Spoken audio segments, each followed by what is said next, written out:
Good afternoon, everyone. Thank you for joining us on the launching event for European Antibiotic Awareness Day 2022. European Antibiotic Awareness Day, or EAAD, will be celebrated tomorrow, the 18th of November, with the theme of preventing antimicrobial resistance together. I'm Todd Weber. I'll be your moderator for this event. We have over 500 people registered to join us this afternoon, which is terrific, and we hope the many speakers and their expertise will be helpful to you in learning more about antimicrobial resistance and what can be done jointly and what activities there will be going on this year for this annual event. First, a couple of housekeeping items. I want to note that the speakers are being recorded and their talks will be shared through YouTube after the event. You will be able to ask questions through the chat function and through the Q&A function on the right hand of the platform as we go forward. If you have technical issues, write in the chat and we'll try to help you out. It's consistent with the theme of preventing antimicrobial resistance together. We'd like your insights to be shared through the Twitter handle hashtag EAAD, and we can learn about your insights about the day, about prudent use of antibiotics, about antimicrobial resistance generally. Let me give you a little bit of background of myself before we go on to the keynote speakers. I'm currently an adjunct professor with the University of Nebraska, but I've recently retired from over 30-year career with the Centers for Disease Control and Prevention, where I worked in numerous infectious disease divisions during that time. And many of those touched on antimicrobial resistance. In the late 90s, I spent some time as director of CDC's Office of Antimicrobial Resistance, where I helped form the interagency task force on antimicrobial resistance in the United States. I don't think we were calling it One Health at the time, but that certainly was part of our intent, including not only human medicine agencies, but also the Environmental Protection Agency, the Department of Agriculture, and Food and Drug Administration, recognizing that the problem of antimicrobial resistance cuts across species and across different environments and contexts. I also had the honor of being the liaison between CDC and the European Center for Disease Prevention and Control in around 2007, 2011, and worked with the Swedish presidency in 2009 to start the Transatlantic Task Force on Antimicrobial Resistance, which continues today. So I have some experience with this topic, but I'm going to let the speakers speak about this topic and not take any more time up from them. So let me start by introducing our first keynote speaker, who will be Sandra Gallina, the Director General for Health and Food Safety at the European Commission. Ms. Gallina. And I'm humbled because the CV that you were illustrating is really the CV of those who saw it all coming. So today I'm really very honored to be here. I must say ECDC is one of the two agencies together with EMA that has been particularly close to my work during the COVID, I would say, tragedy. So thanks especially to all the colleagues of ECDC today for all the work we did together. Now, ladies and gentlemen, the new ECDC data that were published today show to you that it's because of antibiotic-resistant infections that perhaps 35,000 people lost or lose their lives every year, you know. This is the pre-COVID period data. This figure, unfortunately, is set to grow. And it's extremely important that we act together. It's urgent in particular. So the issue is that AMR does not attract the limelight for some very strange, perhaps motives, but it is like so. So somebody has mentioned the word or the phrase silent pandemic to refer to it. And it is simply because it creeps under the radar.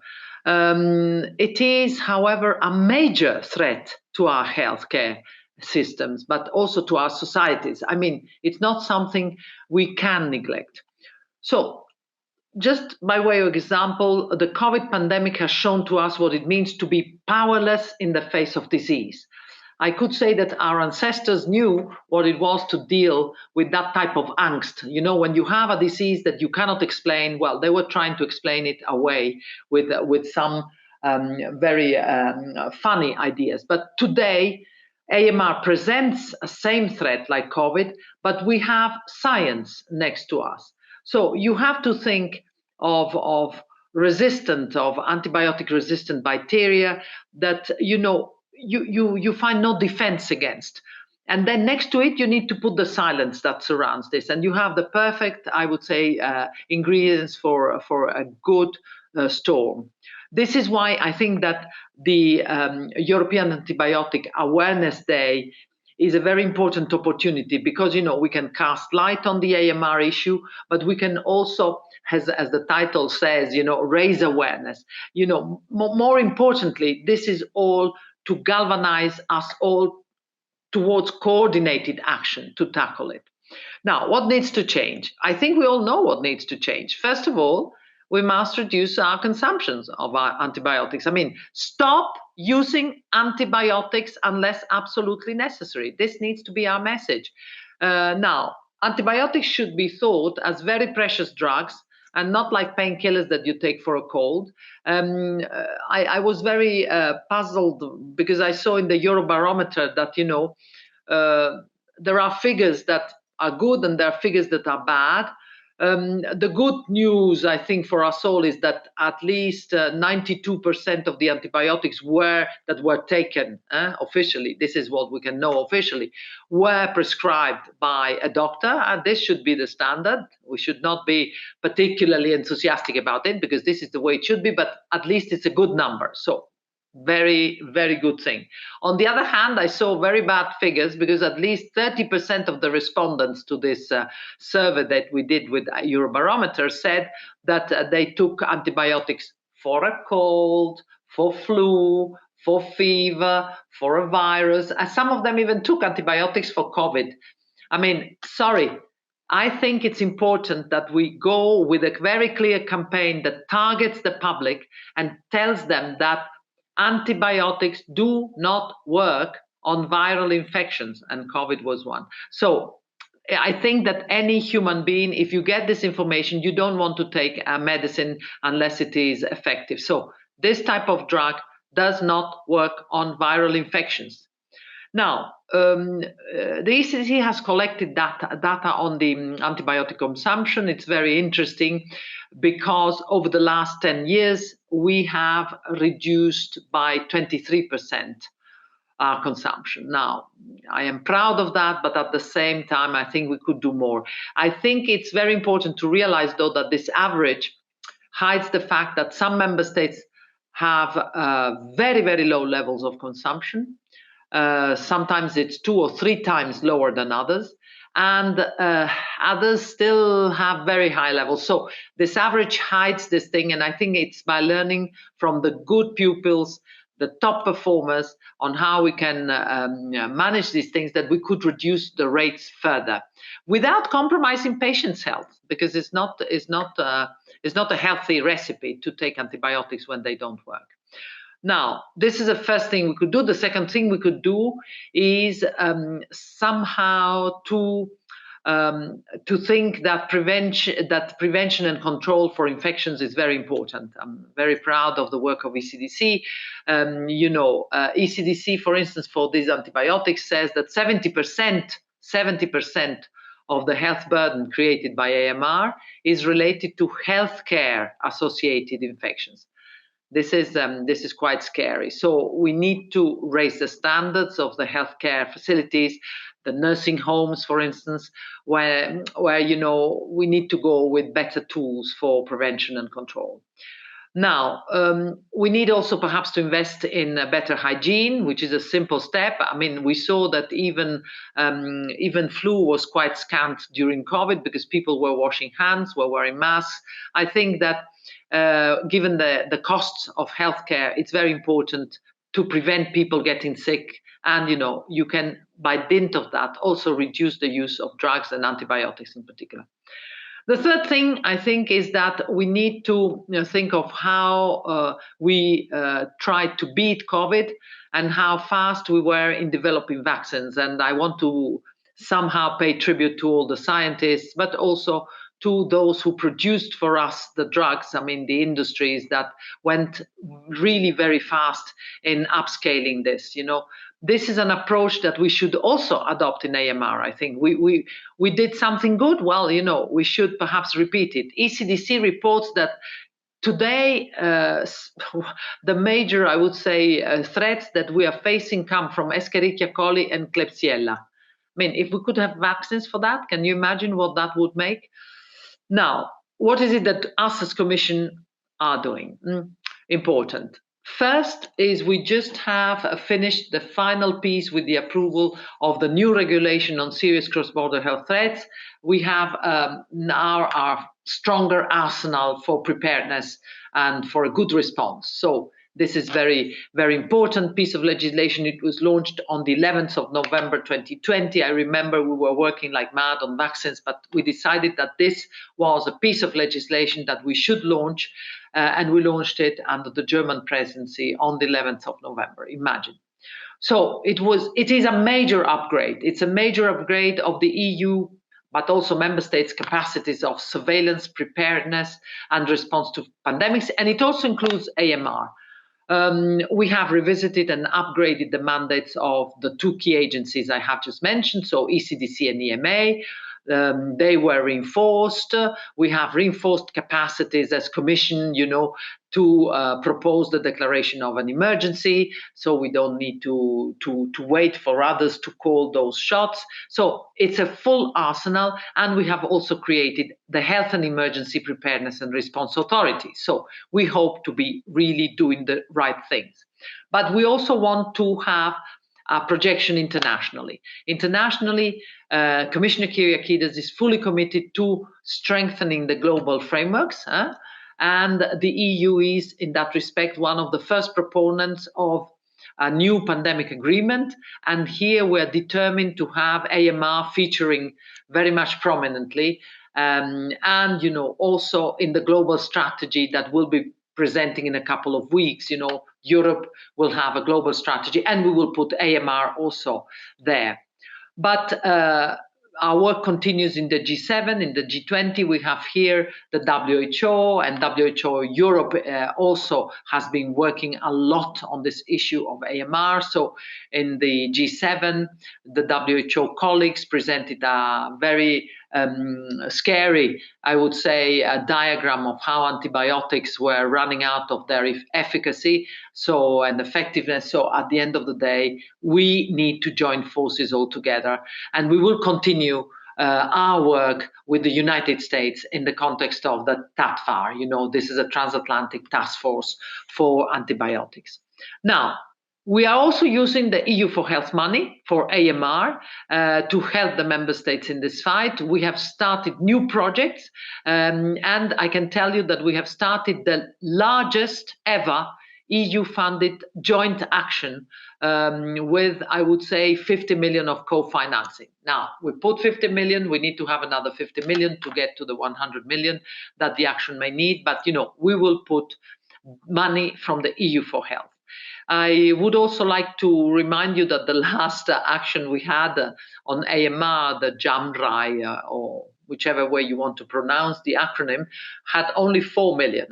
From 4 to 50 is a multiple of many times.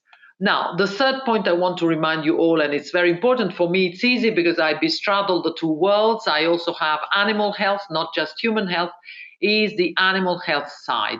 We, I would say, adopted this year a list of antibiotics that are reserved for human use only, and I'm very proud about that. We would like to encourage, I would say, obviously, the development of new antibiotics, and definitely we want to encourage the prudent use of antibiotics. And all of this will be contained in the pharmaceutical legislation that we will be revising with a new proposal that will come at the beginning of next year. Now, I would like to say to all of you that we need political will, we need political commitment from member states to push stronger action on AMR, especially on the human health side, where the EU competencies are very limited. I may say that we did a lot for animals, but we could be doing much more for the human side. We need, I would say, the member states to take fully, I would say, this program on board. But I would say everybody has a role. So it's not just the authorities. We have, I would say, patients, we have professionals, we have politicians, and we have the health and veterinary sectors too. I mean, everybody could do its part. So today it's vital that we succeed in this effort. I thank you again for having me as a key speaker, but I'm humbled by all the knowledge that is around this table today. Thank you. Thank you very much, Director General. You really covered the waterfront there from a high level, and appreciate the work that you're doing and that the member states have put into this. And hopefully that money and that interest will push us further ahead as we go forward. So I think I want to make sure we're going to have questions after all the keynote speakers. So hang on there. We're going to go on to our next speaker, who is the director of the European Center for Disease Prevention and Control, Dr. Andrea Ammann. Dr. Ammann. Yeah, thank you very much, Todd, and good afternoon to all of you. Thanks for joining this afternoon, because antimicrobial resistance is one of the most significant public health challenges in Europe today. And despite the COVID-19 pandemic and all the work that we did for it, we still continue to work with AMR as a priority. When we translate what Sandra Gallina just mentioned, the 35,000 deaths from antimicrobial resistant infections each year, into what happens each day, like today, then it's 100 people that die every day from antimicrobial resistant infections in the EU, Iceland, and Norway. And the burden of this antimicrobial resistance is like the burden of influenza, tuberculosis, and HIV/AIDS combined. The large part of this burden is linked to healthcare associated infections and could easily be minimized by adequate infection prevention and control measures and antibiotic stewardship in healthcare settings. Now, as said, AMR doesn't produce the big waves and spikes in cases that we have seen in the past years from COVID. Nonetheless, it is there. It's not something to come, and we have to deal with it, because AMR threats are continuing to emerge in healthcare settings. And I would like to give you some examples. The first example is the Acinetobacter species. That's a pathogen that is very difficult to eradicate once it has established itself in a hospital.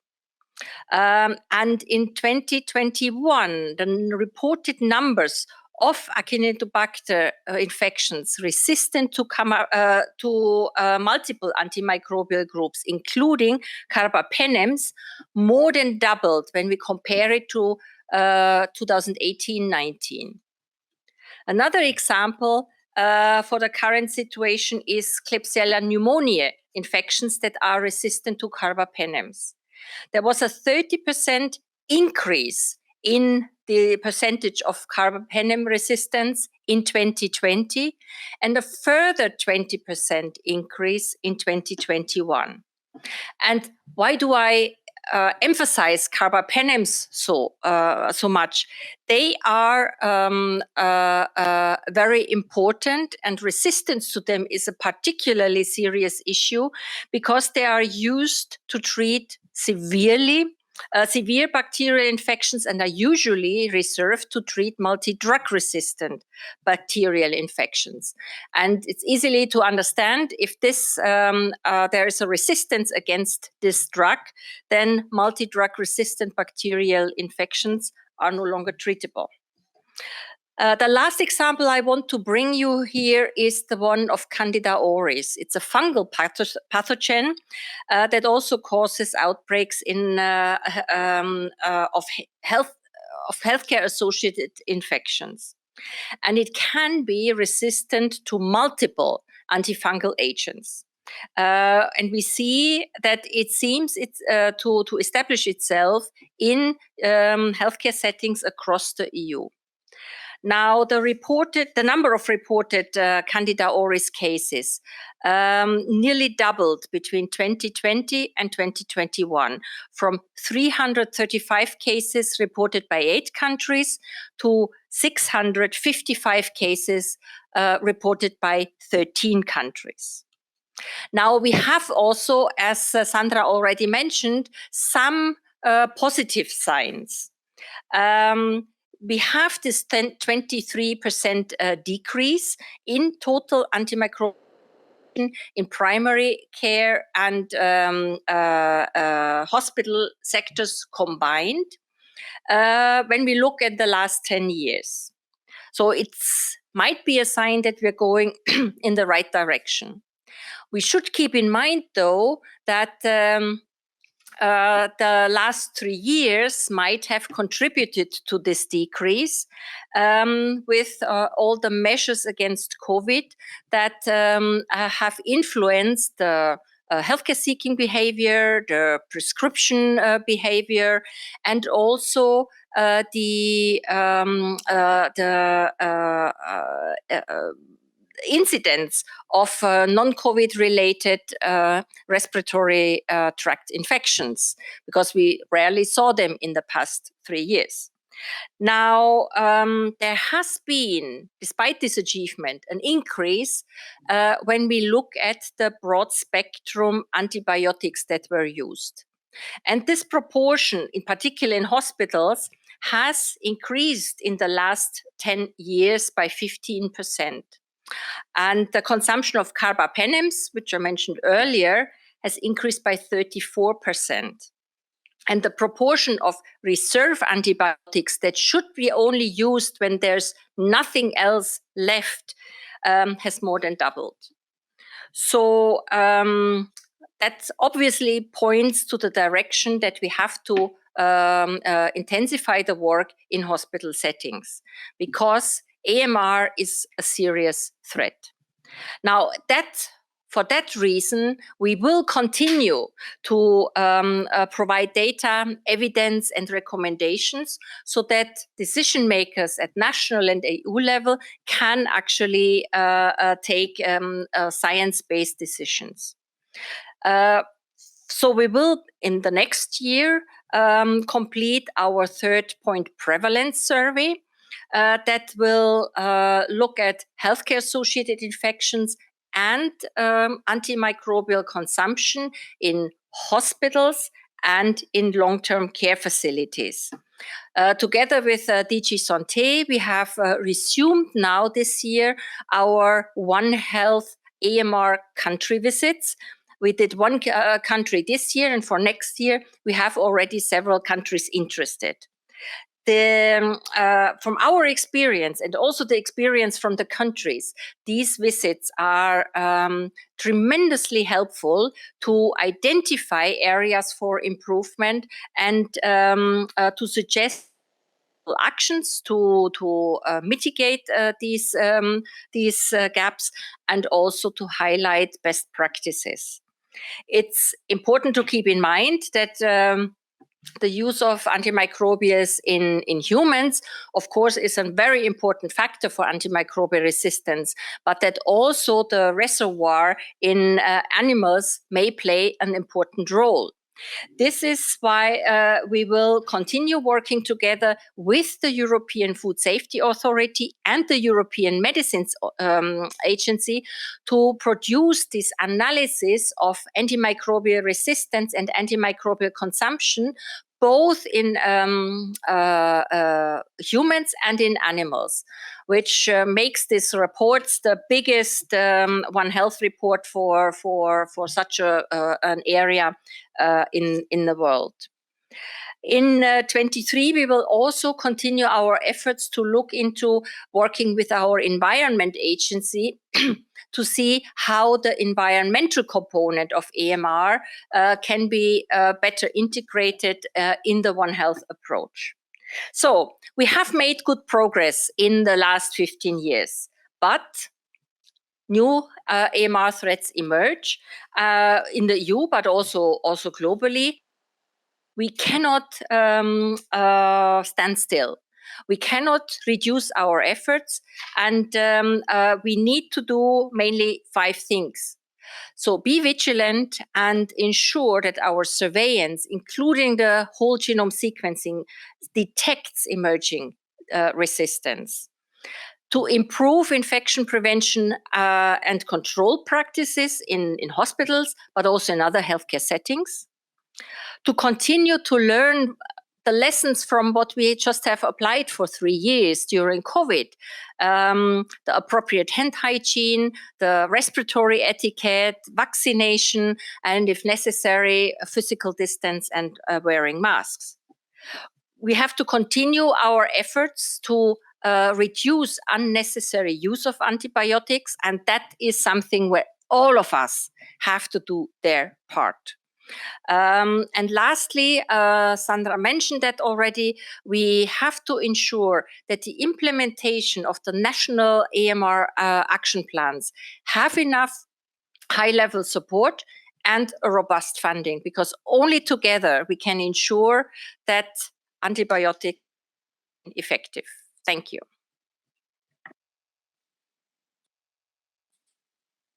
Thank you very much, Dr. Ammann.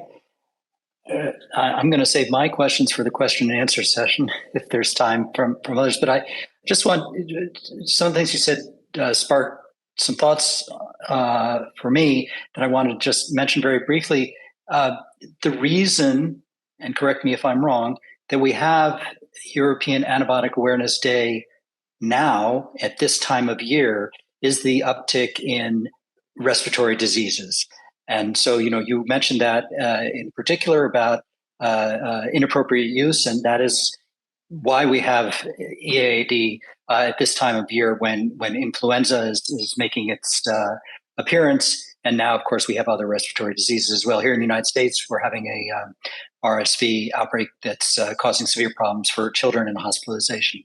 So I just wanted to mention that because I didn't see it anywhere, and it's very purposeful time. It's not coincidental that we have this. So thank you very much for your remarks. They were very comprehensive and thought-provoking. I think both your talk and Sandra Galina's demonstrate why the theme this year is preventing antimicrobial resistance together. And I think we're going to hear more about why that is in our next speaker, who is Francesca Colombo, who is the head of the Health Division at the Organization for Economic Cooperation and Development. Ms. Colombo, the floor is yours. Thank you so much. I'm very much delighted to be here, and I should thank ECDC for the invitation, but also for the very fruitful, ongoing, long-standing collaboration we have, and obviously the Commission as well. We have been working together on antimicrobial resistance for quite some time. Now, Sandra mentioned it at the beginning, alluded to what we've seen through COVID-19 and the huge, really enormous human cost, but also social and economic cost that it brought. The pandemic. But there is this other silent, and Sandra mentioned it, silent, and I would say also insidious pandemic. Insidious because it's happening slowly, Insidious because perhaps it does not get the same spotlight on the news and attention that it deserves, but insidious because it's going to threaten all the achievements that modern medicines has made. The entire modern medicines is built on antibiotics that are effective and that prevent infections and that allow people to go through surgeries and have treatments. And so if we think before we had antibiotics, when Sir Alexander Fleming invented penicillin, and that was in 1928, well, before then, if you had something like pneumonia with bloodstream infections, it was almost like a death sentence. And right now, 90% of patients survive thanks to antibiotics. So, you know, if we somehow are going not to be able to keep the ability to fight infectious diseases, we are going to probably threaten the entire architecture of modern medicine. And I think it's quite important to bear into mind. Now, there are some positive and good optimistic data that we have heard too. If we look at the recent trends, for example, in the average proportion of infections which are resistant and project that into the future, we see a slowing pace compared to what previously forecasted. So there are certainly certain things that also thanks to some good practices that have been put in place during COVID, we can see, and we can be hopeful about the future.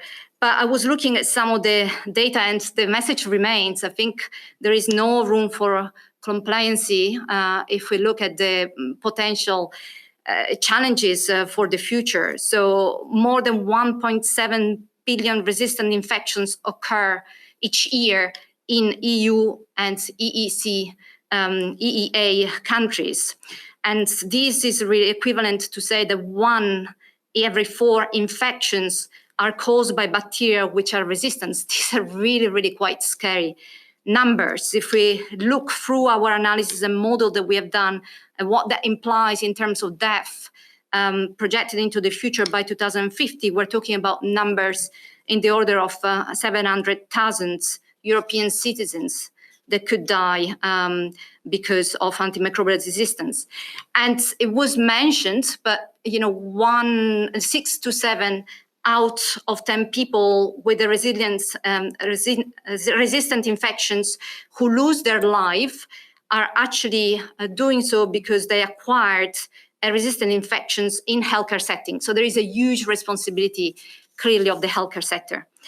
Now, as an economic organization, obviously, we look at the costs that all that comes. But if we put it also the other way around, in terms of the savings that we could achieve if we were able to eliminate antimicrobial resistance, this for each year in EU and EEA countries, it would amount to something like 5 billion euros, which is a very, very large number.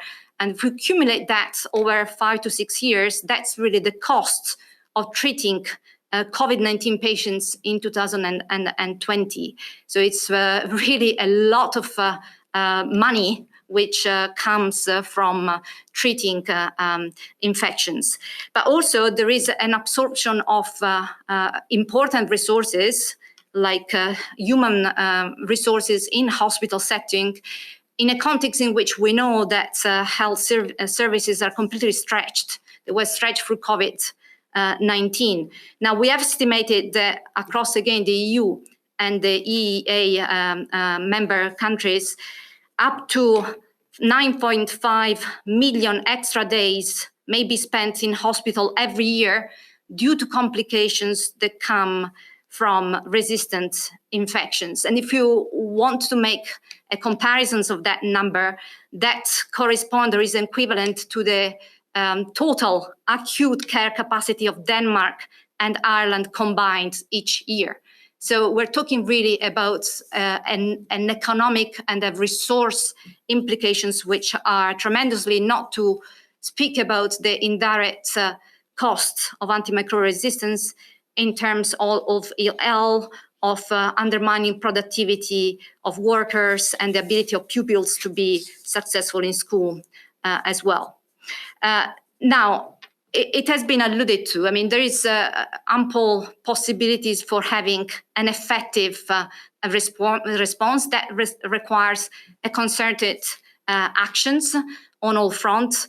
Clearly, there is much discussion about the One Health. We need to bring together actions to improve access and prudent use, both in the health, in the agriculture, as well as the environmental sectors. The good news is that doing this actually does not cost huge amount of money. It does cost interventions. If we look in the human sector, like promoting better hygiene, ending overprescribing of antibiotics, implementation of rapid testing, delays in prescription, mass media campaign, they have a cost in implementing. But through our models, we have shown that actually the savings that come in terms of those reduced healthcare utilizations and costs, and not to speak about the broader indirect effects, well, those savings actually way outpace the investments that it takes to address those infections. I would like also to mention, it was alluded to, the importance of keeping on with efforts to innovate. We are seeing huge inherent market failures, and also the balance of economic incentives in terms of innovations for antibiotics is not quite there yet. There are efforts which are going on at the international level. We have not really managed as yet to have a new set of incentives that encourage new antibiotics development, but also would allude to the need for having new diagnostics and vaccine as well. We need to keep also the efforts in that directions. So let me just conclude with, the message that the previous speakers also mentioned. We need to join forces together. Infectious clearly see no borders. We have seen it in the context of COVID-19. Antimicrobial resistance is silent and is insidious. We know what to do. And clearly there is an active role for all of us by coming together. As OECD, we will continue to do economic analysis, as well as working with partners like ECDC and the Commission to support implementation also at country level. We'll have a new major report that will update some of the economic analysis that will come up into the new years. So with that, obviously, it's quite clear that the time for action was yesterday, it's today, it's going to be tomorrow. We all have a responsibility. I'm very much looking forward to making progress in this area.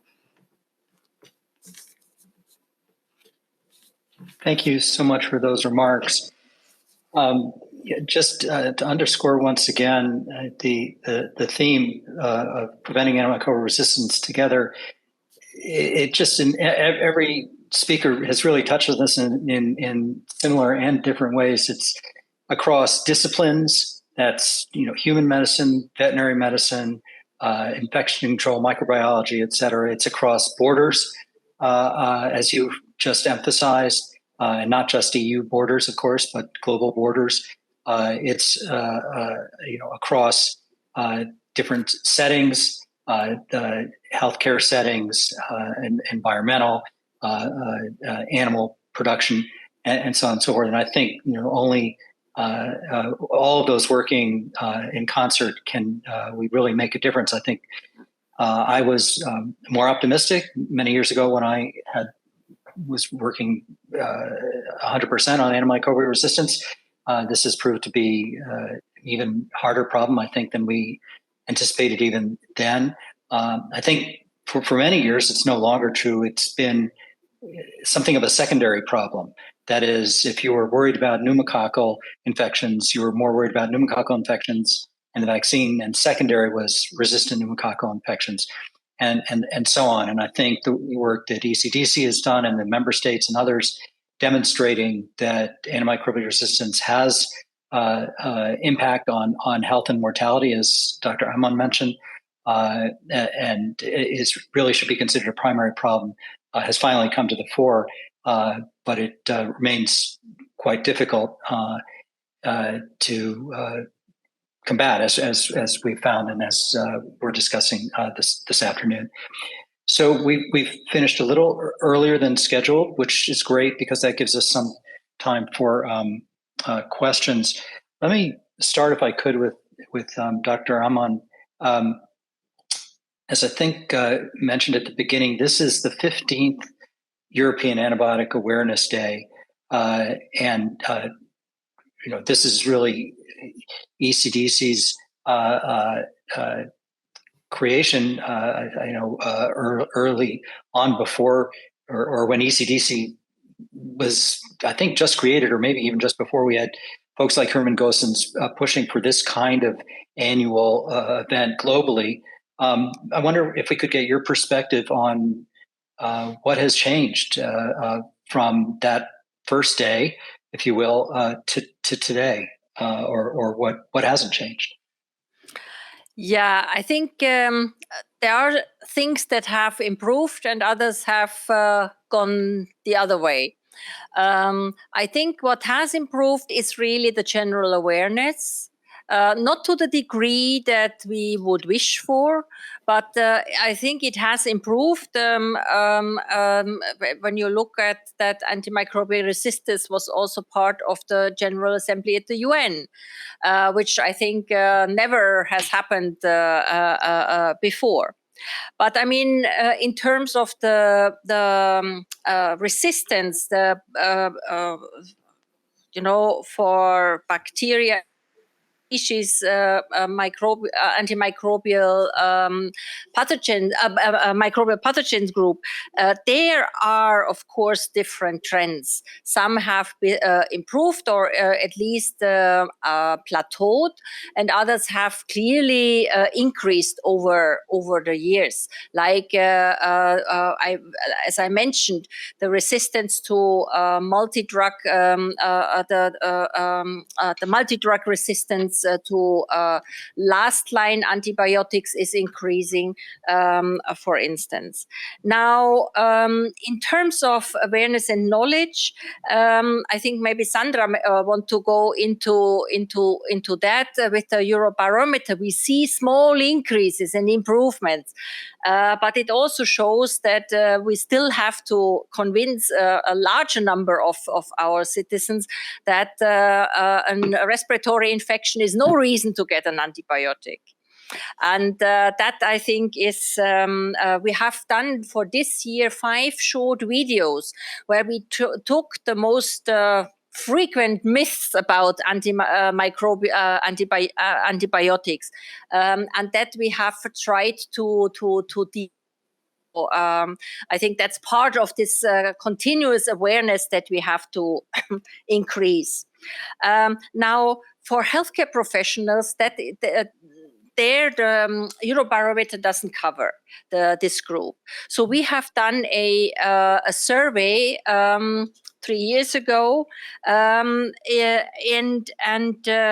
of course, the knowledge and awareness about antimicrobial use and antimicrobial resistance is higher among healthcare professionals than in the general population. But also there, it's 89% of the respondents that acknowledge this link between antimicrobial use and antimicrobial resistance. So you wonder, what is the rest of the 11% doing? So there is also still work to do. And the healthcare workers, they really expressed confidence that they can advise patients, but they also highlighted some barriers. And I think that's very important also to address those. For instance, resource constraints. And when you listen now how the situation in hospital is after 3 years COVID, where people are on sick leave, they're tired, then this doesn't bode well. Then also time pressures that come of resource constraints, and also difficulties for patients to understand this connection between certain infections that are not susceptible to antibiotics. So I think here are many points that we can address to improve the situation further. And we definitely have still a lot to do. Sort of underline part of what you said, which is what people are aware of. So the 89% of healthcare professionals and such, and as you said, maybe Ms. Galina would have some comment on this. I think perhaps that, as you pointed out, people are quite exhausted by a pandemic that we've had. And the communications problems in healthcare were certainly prominent during the pandemic and continue, whether that's regarding vaccines, the disease itself, and so on. And the Eurobarometer provides a really great tool for getting a sense of what people understand and take away from these things. And Ms. Galina, I wonder if you want to add to that in terms of what might be done. I think you touched on this, to better inform the public, to make sure they understand the reality and the importance of some of the measures that we're asking them to take.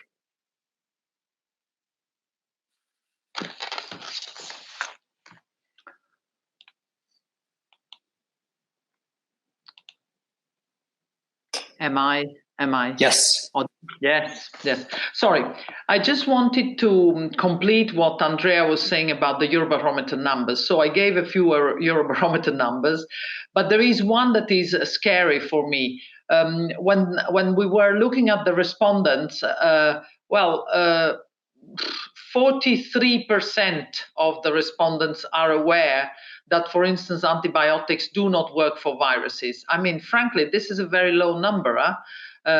So I think we need to do more to get the people to understand that it's not because a doctor prescribes you an antibiotic that he or she is doing the right thing if the antibiotic is not what you should take. So sorry, I want to complete that because that is an important number, only 43%. So it means that less than half of the people in Europe understand what, and then again, these averages for Europe hide the fact that there is differences between member states. So I go a bit into the things that we are doing to try to, let me say, be optimistic, sustain the trend, be sustaining the trend towards using fewer antibiotics or using them a bit more in a more reasonable way. So the first things that we are trying to do is to have things like this day, the European Awareness Day. Fantastic. You need to remain committed to such events, and I thank Andrea, I thank also Francesca, but also all the others who are trying to raise the awareness, because people do not realize the danger we're in. I'm trying to do also that privately in small circles of friends, so that everybody realizes that antibiotics is not something you can have so easily. Then, unfortunately, during COVID, we all got completely besotted with COVID and nobody understood that there were other diseases. And then everybody forgot even about AMR, So let me say, the COVID moment is good for two things, at least. We want to use this more alert state of the member states to have a council recommendation on AMR. And I repeat, we did good work for animal health. We need to do also for humans something that is more than the status quo. We are preparing many joint actions. And as I said, there is one with 50 million euros, which is going to be huge. So we're trying to do things. I would say that with the better preparedness and with the new tools that we have in the new framework for the cross-border health threats, because this is something where we are all together, we will, in my view, do good things also for AMR. Now, it's early days because we still have to implement that legislation, which is the ink is still wet, I would say. Yeah? Now, I think the important angle is also, if you allow me, because, Professor Todd Weber, we need to realize that we don't win this battle alone. So it's the international angle. So we want to have AMR featuring prominently in the pandemic agreement. I mean, any tool that we will try to concoct in Geneva needs to be a tool that addresses this issue, because otherwise we will be toast. We cannot succeed alone. We cannot have countries in the world that still consider antibiotics a drug that can be sold over the counter. This is a danger for the whole of humanity, not just for the country in question. So I stop here, but it's very important that we stay also internationally united on this topic. I might add to what you're saying. Thank you for that. Francesca, did you want to jump in? Because I'll pass it to you in 1 second. So just again, people might isolate the topic of antimicrobial resistance and not understand that it really underpins so much of our healthcare. Surgeries would not be possible. Cancers would not be curable, so on and so forth. The antibiotics, their principal target are bacteria, of course, but it has made so much of our modern health technology possible, and a bacteria that are susceptible to no antibiotics, like the ones that are threatening that Dr. Amon mentioned, E. coli, Klebsiella, and so forth, Candida auris as well, really threaten that. So I'll hand it to Ms. Colombo. Let me just add to whatever you were going to say. Also, I wonder if you could speak on maybe the role of innovation here, if you're the right person, whether that's vaccines, point of care testing, new antibiotics and such. I don't know if that falls under the OECD, but if it does, maybe you could talk about that. I mean, a little bit to add to the points, which I think is fundamental, you alluded to. I mean, the entire building of modern medicine is hinging around having effective antibiotics. And I think probably that is not that understood, known by the general public. They just think, okay, I take an antibiotic. If it was not the right thing to do, it will not really affect things. So perhaps somehow there is an issue of looking also at how people behave, also manage the information that they have at their own disposals, as well as how we influence the behavior of professionals and so forth. So the whole behavioral aspect, we have seen it as very prominent during COVID-19, also the way information is processed, misinformation might be managed and so forth. I think there is a lot that we need to do. I mean, from our side, of course, as OECD, we'll continue to do also the economic analysis and trying to point out to not only the huge cost of inaction, if you want, but also the low investment that is needed to have multiple returns. And I think that is normally a language that speaks quite well to some of its decision makers, but you have to that front. On the innovation front, absolutely. I mean, it's we're just not there yet, and it's all around how you build the right type of incentives for antibiotics. Quite clearly, that is the case. We want the industry to generate new antibiotics, but also we want those not to be used. And we live in a model in which the remuneration for industry is based by volumes multiplied by the price. So we want price low for affordability. We want quantity low, not to create unnecessary resistance. Somehow we need to change the whole balance of incentives. There is lots of discussion and talk about that, but somehow we're not making huge step forward, even in finding agreement at international and global level about the scale of the reward, if you want, that would be needed to accelerate the innovations. And similarly, we do need not to limit the issues of innovations to antibiotics, but think also about rapid tests and vaccines. And there are market failures also when we're talking about development of innovations and there. So for me, it's a particularly important aspect to keep in the agenda. Thank you for that. I want to, this comes from one of the people listening in. I'm not going to be able to tell you who has asked these questions. That's not available to me. But I think this is apropos given really the constant discussion about climate change. And none of you have mentioned that as part of the background. I know there's a lot to speak about without it. But I think it's on everybody's mind. And so I think the question's appropriate. Let me just, I don't feel I have to direct that towards any one of you. One of you would like to make some comment on that, because I do think it's a ubiquitous topic and one of great concern. And if it has further implications for antimicrobial resistance, maybe that's one more thing to add to our checklist of concerns.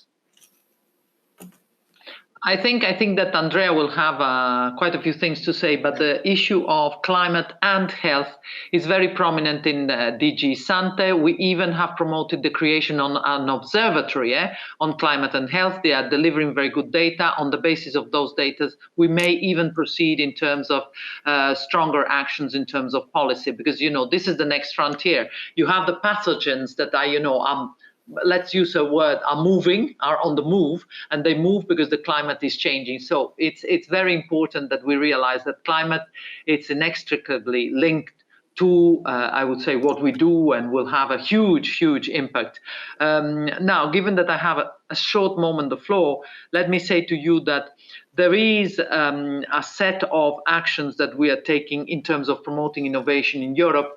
There's a huge amount of money. I was just yesterday in an event where we were quoting the figures for cancer, but let me say also for AMR, we are putting huge budgets in terms of Horizon Europe. Our research colleagues are really doing sterling work.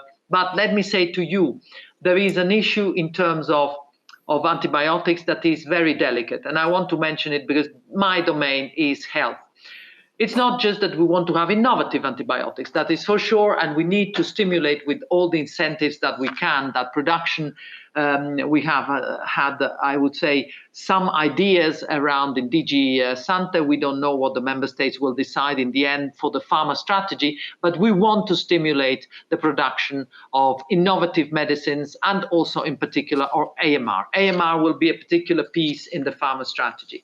But let me say, somebody quoted penicillin. It was Francesca. At the end of the day, I have a problem because some of the very banal, or I would say benign but old medicines are not available. There's an issue of shortages because some of these products have lost all their interest because they are no longer profitable. So let me say to you, of course we want innovation. What more than, what is there better than innovation? But we also need to think that for antibiotics, there is a huge waterfront of production that needs to be preserved. Then, of course, some of these antibiotics are no longer effective. We have been all explained the cases of gonorrhea that go untreated because we don't have anymore anything that can work on them.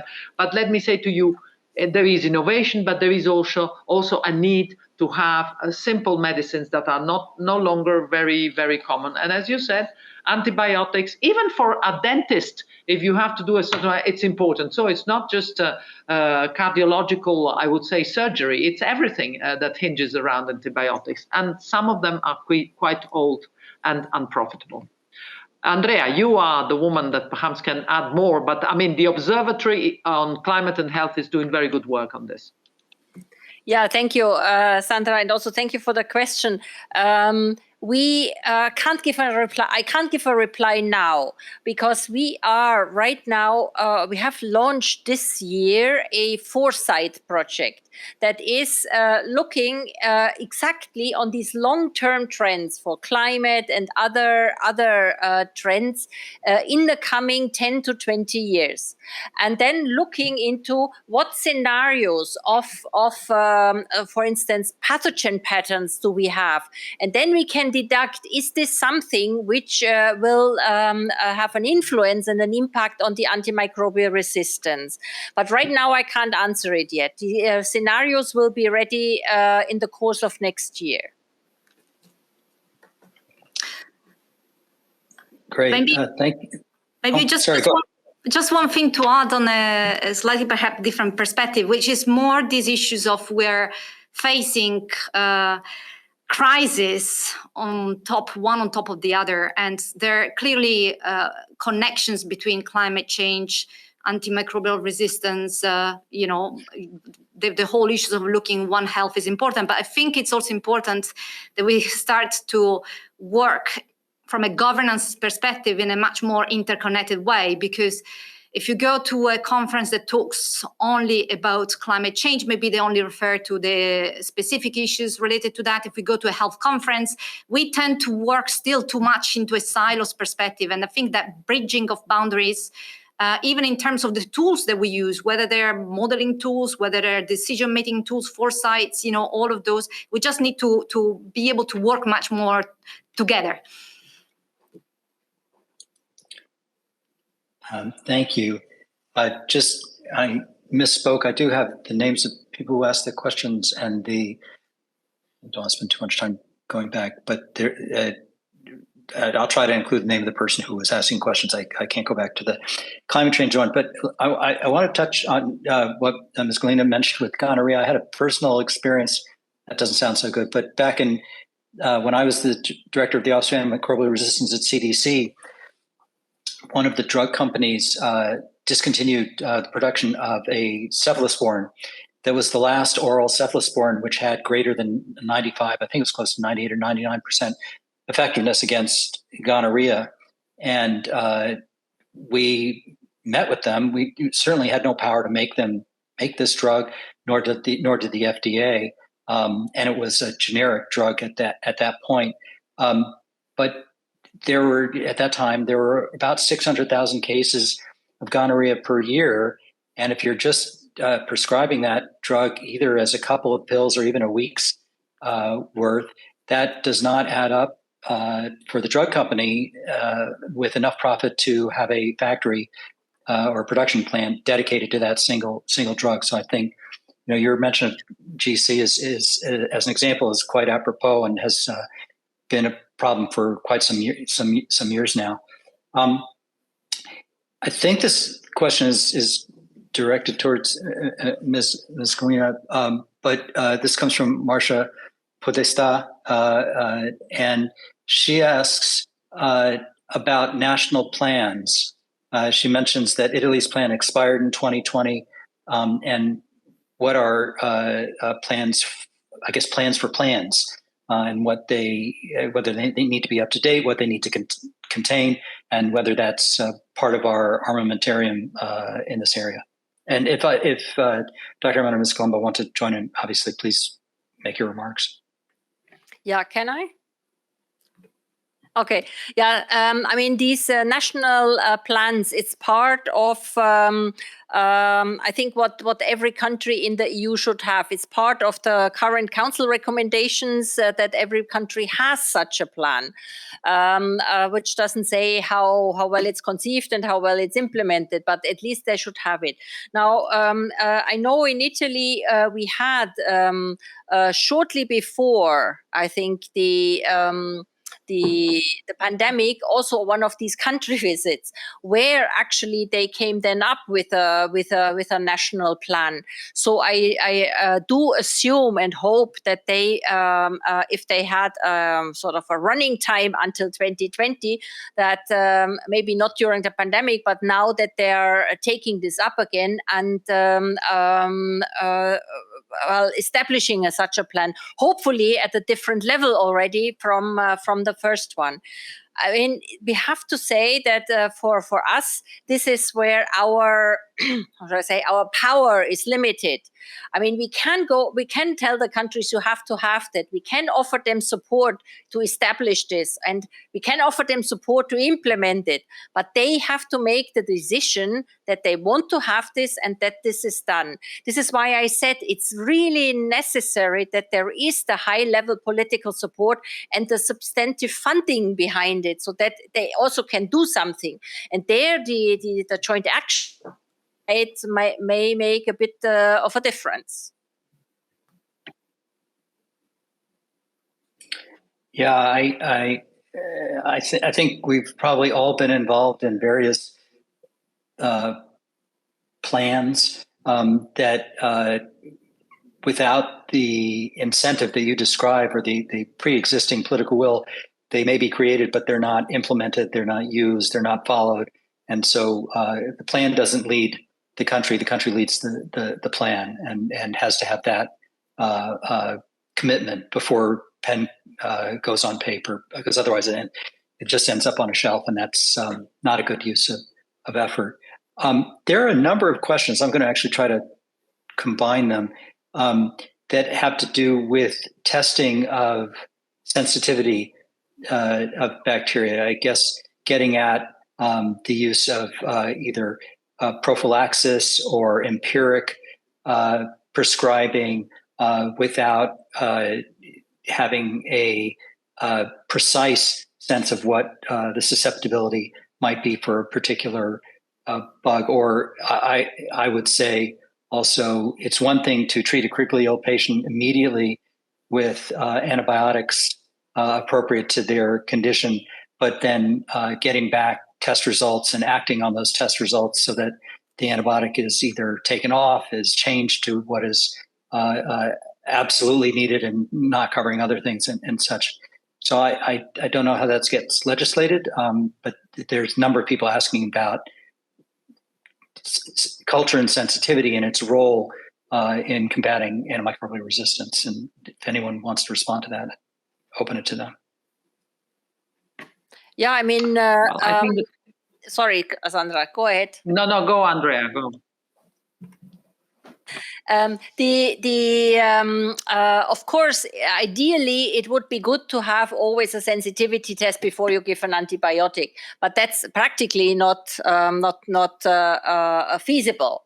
So, as you say, often there is then from common practice, antibioticum given, but at least if this is not working, then I think that's the latest time when then a culture should be taken and tested for sensitivity, and not then blindly going further. Now, as for putting this in legislation, I'm not sure there is any possibility for this. So here, I think we have to work more with the learned societies because they are giving the guidelines that the practitioners then follow. Yeah, I think that's a great point with the societies. That we haven't mentioned them explicitly so far, I think, in these presentations. And they not only have the boots on the ground, the direct experience with patients, which I have to say many of us in public health and in the government do not, and have to be clear and honest about that. But as well, they have the thought leaders, right? The people who, when they speak out on a particular topic, that's who that particular professional group is going to follow more so than many of us who are in a different kind of role. Not to diminish ours, but that's definitely who needs to be. Again, the together word up there. Together also means those professional societies and others. And I think it may even go beyond that. I think we've seen from the pandemic, it's not just professionals, but different groups of healthcare workers really need to understand their needs and understanding and things that prevent them from taking the kind of action we think are needed of others to fight this problem. I think, Ms. Luna, did you want to add something after Dr. Armand's remarks?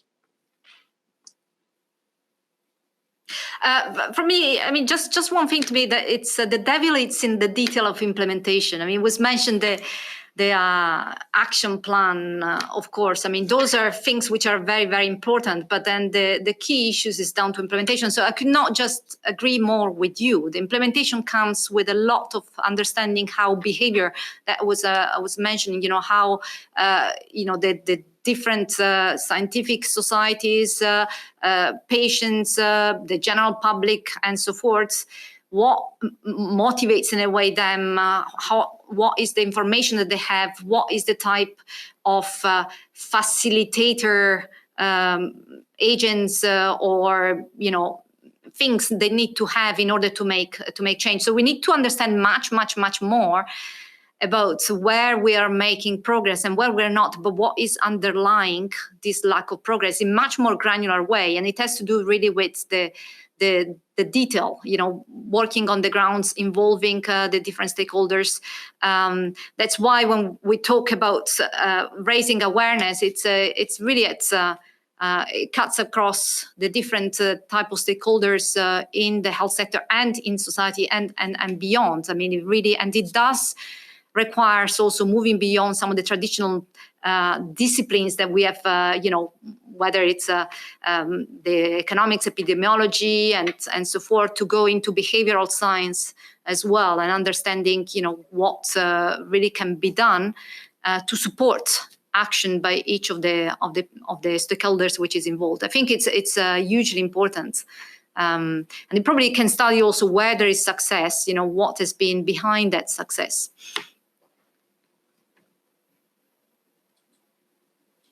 Thank you. One area that I don't think I've heard anyone mention anything about, and I don't know if it's coming up in later talks, is perhaps the role of the environment. Most recently we've been hearing about testing of wastewater for COVID, and of course that's a long-standing strategy in cholera and polio. But there's wastewater coming out of hospitals that surely contains antimicrobial resistant bacteria. There's antibiotics in the environment themselves. And I wonder if any of you have any comment on the role that plays, or what further work needs to be done in that area of the environment for detection and possibly for prevention.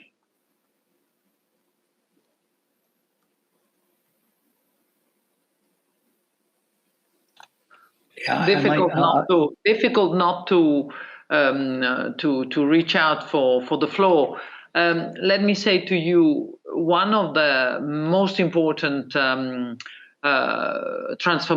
agendas of the European Commission at the moment is what we have called the Green Deal, meaning, a huge transformation which is towards, I would like to say, sustainability and a different approach, not only to environmental matters, but to all matters concerning sustainability. So you mentioned the issue of the wastewater. Wastewater is a project for which we have devoted at least 28 million specifically for the COVID, but we have been doing these things with member states for polio, as you rightly mentioned, or for cholera also. So in my book, the environment is not a marginal part, because let me say, there is also a thing you need to realize is not just the hospitals, is the companies that produce the medicines, they have an impact on the environment. So let me say to you, there is a cost to factor in that. I would say, obviously, I would need to tell you that protecting the environment, doing something which is environmentally friendly, is an investment, not a cost. But this is a situation where we need to also have what we call the environmental risk assessment for all the pharmaceutical production. So let me say that there is a complex skein of issues. You touched on climate, you touched on, I would say, environment, I touched on the animal health, because the real fallacy here is that we think we're dealing with one element. And I think that the key word that is missing is that we need a holistic approach under the One Health issue. So, when there was usage for, I would say, what we used to term, I would say, prophylaxis for animals, or whatever we wanted to call it, well, we were doing damage to ourselves, and the damage was quite huge. So I think that type of leadership that the EU has shown by banning certain antibiotics for animal use is very costly for the breeders, but it's very good overall for the community. So when you put the cursor on any topic, be it environment, be it climate, be it health, you need to always be reminded of the fact that today we cannot escape the word sustainability and a holistic approach. The blanket is very short. The blanket is one that needs to be for 8 billion people on the world, and so there are many issues that come to my mind, and I have not touched upon them, because I think that for me today, the real core of the matter is, We need to promote awareness. I think that much of the solution comes from citizens that know that an antibiotic does not solve all the problems that they have, and they stop taking antibiotics for the wrong reasons. The second thing that I think it's very important is to stimulate innovation in industry, and therefore, which are the best incentives here? We need a huge debate, and we are having it amongst the member states and also the European Parliament to see which are the best stimuli for industry, so innovation, but also, as I say, how to deal with shortages because the product is discontinued, or shortages because the product is no longer effective. So let me say, these three elements is for me crucial. And at the core of it, there is a citizen, there is a patient, there is somebody who will need help at a point in time in his or her life, and not having an antibiotic. And on the way we will legislate, let me say to you a word. We will need to legislate through what we call recommendations. I unpack the concept is commitments by the member states themselves, meaning that there is no EU competence. So the member states, for instance, for the tests is something very expensive. Andrea was saying is not very realistic. I would say that it is realistic in situations where we have already such a huge elimination of the use of antibiotics that by necessity, that healthcare system is already at a very high level and therefore can afford to have a dedicated test. If you're prescribing antibiotics like mad, it's very difficult that you can have tests. This is a very general way of prescribing antibiotics that is not good. So we need to take the wisdom of people to a higher level. And the wisdom of people means the wisdom of the healthcare actors, first of all doctors, but also nurses, and the nursing homes, the elderly people get a lot of infections. Why is that? Because the environment in nursing homes is what it is, many topics, social, economic, but we are under one single roof in the world, 8 billion people, one health, and what harms you harms me. So that is why we need to also have a good international agenda. I insist on that. I don't think you'll find disagreement here. We're scheduled to move on to the next section, but let me take my prerogative and ask Director Aman, or Dr. Aman, if she wants to make any brief last remark before we move on. Yeah, I mean, many of the news that we had were really gloomy, and can easily spark, sort of saying, well, we can't do anything anyway. And I want to really speak against that. There are examples how where single hospitals or countries have reversed the trend. So it is possible, but you need the combined will. And as Francesca has pointed out, you need an investment, but you get so much more back. And you save so much more that it's really worthwhile to do it, and it's not difficult. It doesn't require big changes. I mean, of course, it requires big behavioral changes, but I mean, in terms of changing a building or whatever, that I think is not primarily necessary, but really the small things, the hand rub at the bed, the hand hygiene procedures, the testing when patients are transferred, the screening when they come in. There are many things that if you take them all together, they can have a big effect, and they can actually reverse the trend. And I just wanted to highlight this, that we can't. Excellent. That's a great place to stop. I'm sorry to cut it off. This has been a really interesting discussion. I thank all three of you for being here and for your presentations. I say that on behalf of all the people who are registered here to listen in. So the next section of our event is scientific presentations, and I want to introduce our first speaker, who will be Dominique Monet. He is the head of section of Antimicrobial Resistance and Healthcare-Associated Infections at the European Center for Disease Prevention and Control. Dominique, the floor is yours. Thank you very much. May I have the first slide, please? Thank you. Well, good afternoon. So we will go on here from ECDC by presenting you a few of the new results that we have. Today, ECDC is publishing next please. Today is publishing an update of its estimate of a burden of antimicrobial resistance, or more precisely, the health burden of infections with antibiotic-resistant bacteria in the EU, Iceland, and Norway. We estimated that in 2020, in the EU, Iceland, and Norway, there were more than 800,000 infections with antibiotic-resistant bacteria, more than 35,000 deaths that were directly attributable to these infections, more than 1 million years of life, or so-called disability-adjusted life years, or DALYs, that were lost because of premature death or years lived with disabilities. And finally, we estimated that 70% of this burden is linked to healthcare-associated infection. As previously reported by ECDC, this health burden of antimicrobial resistance remains similar for the EU, Iceland, and Norway to the burden of influenza, tuberculosis, and HIV/AIDS combined. Between 2016 and 2020, the burden of antimicrobial resistance in the EU, Iceland, and Norway increased, and there was a small decrease in 2020 compared to 2019.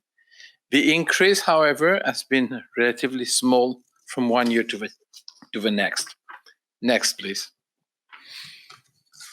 As for our previous estimates of the burden of antimicrobial resistance, there are large differences in the health burden of infections between countries. These are shown on this slide after controlling for the size of the population. For 2020 and for DALYs per population on the left, there was a 12-fold difference between the country with the lowest burden and the country with the highest burden.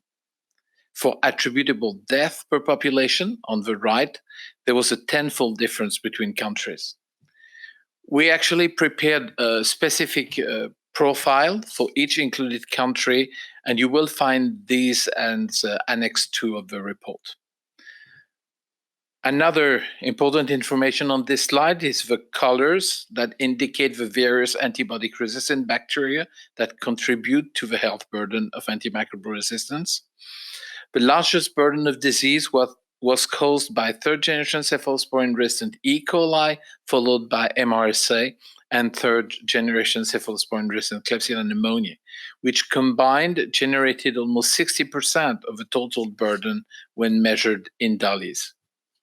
Also, more than 30% of the total burden in DALYs was generated by infections with bacteria resistant to carbapenems, again, one of the last resort group of antibiotics that we have for treating infections with multi-drug resistant organisms. Carbapenem-resistant Acinetobacter, bars in purple, is also a large contributor to the burden of antimicrobial resistance, in particular in countries with the largest burden that are shown at the top of the slide. So next, please. Let's look at the antimicrobial consumption data. Next. So today, ECDC is publishing its annual report from the European Surveillance of Antimicrobial Consumption Network, ESACnet, with an update on antimicrobial consumption in the EU, Iceland, and Norway for 2021. The report is available from the ECDC website, and also ECDC is also releasing today a new antimicrobial consumption dashboard, which is an interactive database and allows you to browse through our ESACnet database. Both the report and the dashboard confirm the large differences in antimicrobial consumption between the countries, with usually much lower antimicrobial consumption rates in countries in the North Europe than in countries in the South and the East of Europe, as shown here for total antimicrobial consumption in humans in 2021. Next. While country differences remain overall in the EU, Iceland, and Norway. There has been a 23% decrease between 2021 for total antimicrobial consumption in humans, as reported by ECDC. And a similar decrease was observed both in primary care and in the hospital sector. However, as shown in the right column, most of the decreases occurred in 2020 and 2021, the first 2 years of the COVID-19 pandemic. And it is most likely that factors related to the COVID-19 pandemic influence antibiotic prescriptions in the EU-EEA. Next, please. We also observed that during the same period, there was a gradual shift towards the use of broad-spectrum and last resort antibiotics, such as the carbapenems. Between 2012 and 2021, in primary care, there was a 37% increase in the ratio of consumption of broad-spectrum antibiotics. And for hospitals, during the same period, there was a 15% increase in the proportion of consumption of broad-spectrum antibiotics, a 34% increase in consumption of carbapenems as last resort group of antibiotics, with most of the increase occurring in 2021, again during the first 2 years of the COVID-19 pandemic, and this is the right column. Finally, in hospitals, there has been an increase of 170% in the proportion of consumption of reserve antibiotics that are defined by WHO as antibiotics that should be reserved for the treatment of confirmed or suspected multi-drug resistant infections. And this was an increase from 2012 to 2021. This may be an indication of the increased need to treat patients with such infections with multi-drug resistant organisms. Finally, let's look at antimicrobial resistance. Next. And next again. So today, ECDC is also publishing its annual report from the European Antimicrobial Resistance Surveillance Network, EARSnet, with an update on antimicrobial resistance surveillance in the EU, Iceland, and Norway for 2021. The report, as other reports, is available from the ECDC website, and the data are available from the ECDC Surveillance Atlas of Infectious Diseases. Both the report and the atlas confirm the large differences in antimicrobial resistance between the countries, with usually much higher antimicrobial resistance proportions in countries in the south and the east of Europe than in countries in the north of Europe, as shown on this map for Klebsiella pneumoniae, invasive infections that were resistant to carbapenems in 2021. Next. For today's event, our colleagues at ECDC performed a new analysis of the data from EARSnet to better assess the trends. And for this, we limited our data set from 2011 to 2021 to only those 422 laboratories that continuously reported data to the national level and then to EARSnet.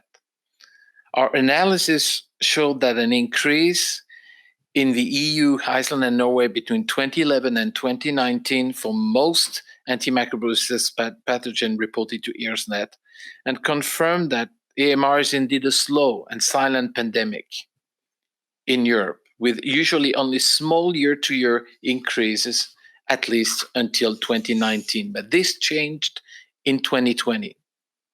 During 2020 and 2021, and these years are shown in dark color on the graph, there was a decrease in the number of infections for some resistant pathogens, but an increase for other pathogens. The resistant pathogens that showed a decrease were usually those responsible for community infections, such as antibiotic-resistant strep pneumoniae, on the left in blue. A decrease was also observed in 2020 and 2021 for methicillin-resistant staphylococcus, or MRSA, on the left in red, or third-generation cephalosporin-resistant E. coli in brown, which from primary analysis we attribute to a decrease in healthcare-associated infections in other wards than intensive care units. Inversely, there had been an increase in the number of infections for resistant pathogens that are usually responsible for healthcare-associated infections, in particular in intensive care units and particularly for vancomycin-resistant Enterococcus faecium, or VRE, in purple, carbapenem-resistant Klebsiella pneumoniae in red, and carbapenem-resistant Acinetobacter in pink. Because of this large increase for Acinetobacter species, we decided to conduct a specific analysis, and the results will be published this afternoon in Neurosurveillance. Next slide, please. Our analysis for Acinetobacter confirmed that the number of Acinetobacter bloodstream infection increased by 57% when comparing 2018-19 with 2020-2021 for the EU, Iceland, and Norway. Actually, there was a first increase in 2020, followed by an even larger increase in 2021. The increase was seen mostly in intensive care units, and as shown on the right graph, that already had high proportion of carbapenem resistance in Acinetobacter bloodstream infections before 2020.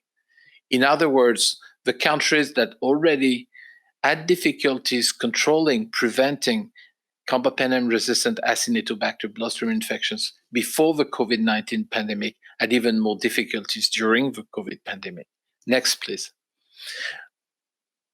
A similar trend was observed for Candida auris, a fungal pathogen which can be resistant to multiple antifungal agents, as shown in the results of an ECDC survey that we'll also publish in Eurosurveillance this afternoon.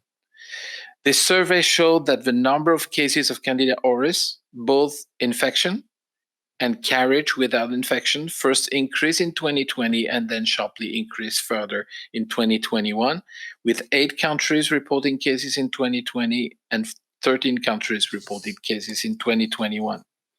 5 countries reported outbreaks. One outbreak was defined as one or more cases with an epidemiological link, so some of these outbreaks had no more than 1 index case and 1 additional locally acquired case. But 1 country reported regional endemicity. In connection with the upcoming new regulation on serious to health, ECDC is proposing that Candida auris is added to the list of communicable diseases to be covered by the epidemiological surveillance network. Both carbapenem-resistant Acinetobacter and the fungal pathogen Candida auris are known to produce outbreaks and are difficult to eradicate while established in a healthcare setting. And their control in a country is difficult to achieve once dissemination has reached the level of inter-facility and even more inter-regional spread. In this context, rapid control of local outbreaks has a nationwide benefit. ECDC has produced several rapid risk assessments that review the options for response and for the prevention and control of the spread of these pathogens in healthcare. Next, please. So in conclusion, each year in the European Union, Iceland, and Norway, infections with antibiotic-resistant bacteria result in more than 35,000 deaths and more than 1 million years of life lost because of premature death or years lived with disabilities. This health burden remains similar to that of influenza, tuberculosis, and HIV/AIDS combined, and increased between 2016 and 2020, although there was a small decrease in 2020 compared to 2019. More than 70% of this health burden is linked to healthcare-associated infections. Antimicrobial resistance is a slow and silent pandemic in Europe, with each year until 2019 small annual increases in the number of infections, attributable death, and disability-adjusted life years. The data reported by ECDC, however, show that we should not stop our effort. AMR is not the next pandemic. It's already here as a small and silent pandemic, with each year a small annual increase. Next, please. The effect of the COVID-19 pandemic. May I have the next slide, please? Thank you. The effect of the COVID-19 pandemic in 2020-2021 on antimicrobial consumption and antimicrobial resistance depended on context. Decrease in antimicrobial consumption in humans overall, but a shift towards broad spectrum and last resort antibiotics, in particular in hospitals. Decrease in antibiotic-resistant infections, usually acquired in the community, but increase in antibiotic-resistant infection that usually are healthcare associated, in particular in intensive care unit. And member states that already had reported spread of antimicrobial resistant pathogens such as carbapenem-resistant Acinetobacter and Candida auris before the COVID-19 pandemic showed the largest increase in 2020-2021. To echo what Dr. Amon said, we must not lower our guard. We need to promptly identify outbreaks as well as continue building capacity for implementation and use of whole genome sequencing, in particular for carbapenem-resistant bacteria, and ECDC is committed to do this. We also need to continue improving infection prevention control practices in hospitals and in other healthcare settings, while at the same time continue our effort to further reduce unnecessary antimicrobial use. Thank you. Thank you so much for that. Let's move directly on to our next speaker. This will be Saskia Nargan. She is the Technical Officer for Surveillance and Data Analytics at the World Health Organization Regional Office for Europe. The floor is yours. Thank you. So I'm going to continue where Dominic stopped and widen the view a little bit to the whole WHO European region, which covers 53 member states towards the east and up to Central Asia. So I also want to start with some AMR updates. Next slide, please. So as Dominic already mentioned, we have completed the analysis for the 2021 data. So the AMR surveillance data for both ESNet and CESA were this morning published in a joint summary for the second time, and the full report will be forthcoming in February of next year. So that report will highlight data from 45 countries, 29 included in ESNet and 16 by the CESA network that celebrates its 10th anniversary this year. For the first time, Kazakhstan and Turkmenistan were able to submit AMR data in this period, and we have seen an overall increase in the number of isolates reported to the networks from 2020 to 2021, with the largest increase for Acinetobacter species. Can you move it on? Yes, so there's a distribution of the microorganisms as were reported by the 16 countries that reported to the CESA network. And the distribution shows that the largest proportion reported was E. coli, followed by Acinetobacter and Klebsiella pneumoniae. Next slide, please. So the results overall in the European region show a large variation in resistance depending on bacterial species, antimicrobial group combination, and geographical region, with a general north to south and west to east gradient in AMR, and that is particularly noticeable for gram-negative organisms such as Klebsiella and Acinetobacter. The list below shows particularly combinations of pathogens and carbapenems, and about 56% of countries show more than 50% resistance to the Acinetobacter. So I just wanted to point that one out. For more information on the overall regional data, please refer to the publication that is available now on the WHO website, as well as the ECDC website, as well as the virtual AMR data map that is available here. And there's a QR code that can help to access that information. Next slide, please. So as always, we like to urge everyone to compare with care, because the data that is included in our AMR surveillance report comes from different countries with very different AMR surveillance systems. So there is some bias in selection of surveillance sites, wards, and patients included that lead to variation in representativeness between countries. Nevertheless, when looking at the maps, look at them with caution, but it's interesting to see the data of the whole region next to each other. Dominic already talked about some effects of COVID-19, and again, also for the whole region, we see an increase in community-acquired infections, as well as hospital-acquired pathogens reported to the network. I will leave it here with the AMR surveillance related data and move on to the antimicrobial consumption network. Next slide, please.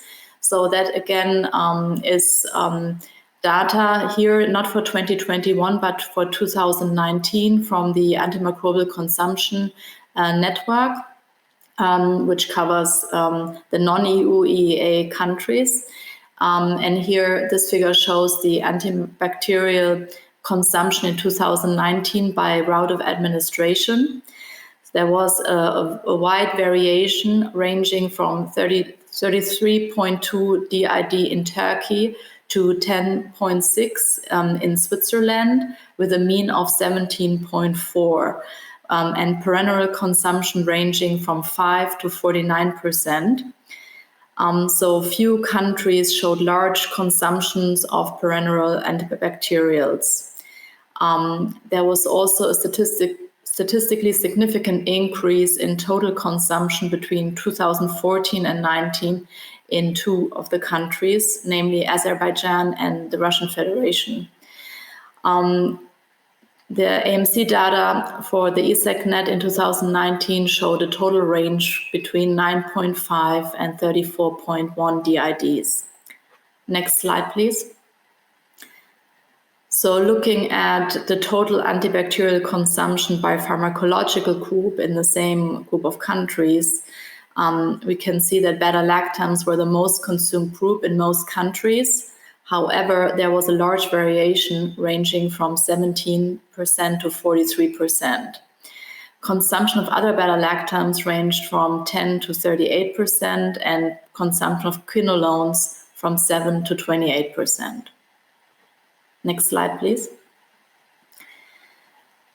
Here, looking at the antibacterial consumption in the AMC network in 2019 by the AWARE classification. So AWARE meaning a classification proposed by WHO to improve the quality of antibiotic use and supporting antimicrobial stewardship, setting, classifying the antimicrobials by access, watch, and reserve groups.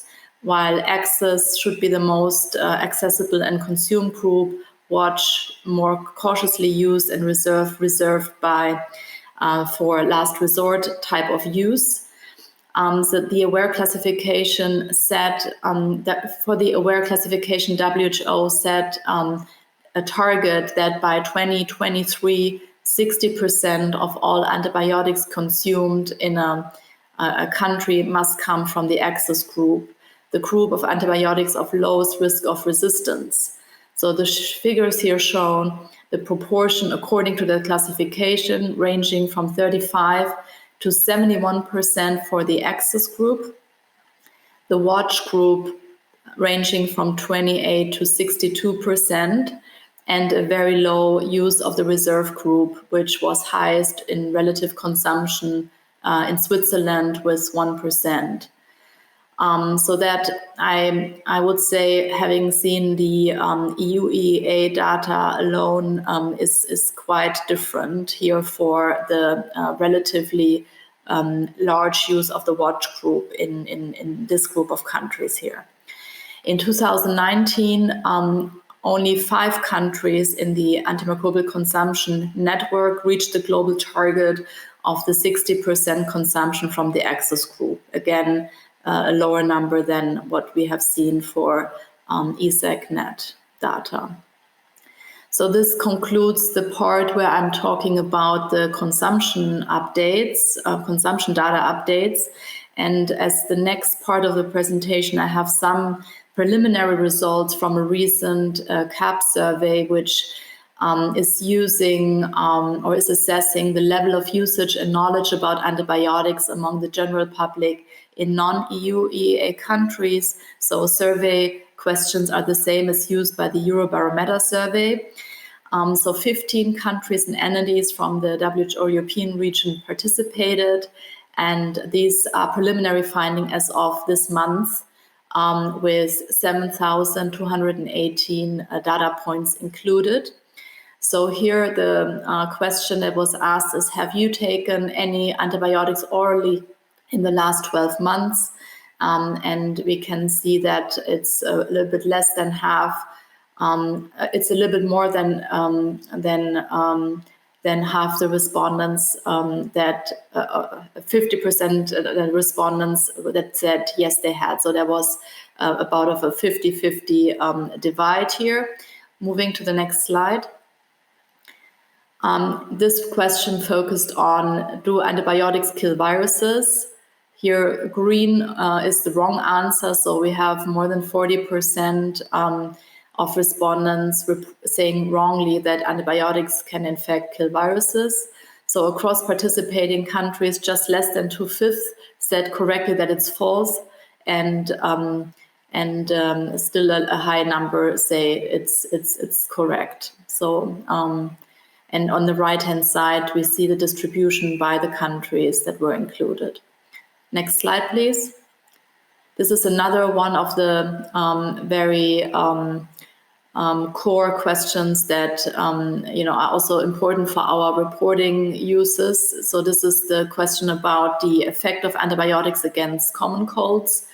Again, the number of respondents was more than 7,200 across these countries included. Over half of the respondents incorrectly say that it's true that antibiotics are effective against colds, while just over 1/3 correctly think that it's false that antibiotics are effective against colds. And then one more from this CAP survey. Next slide. Is this the, yeah. So this was about the question about the unnecessary use of antibiotics, making them become ineffective.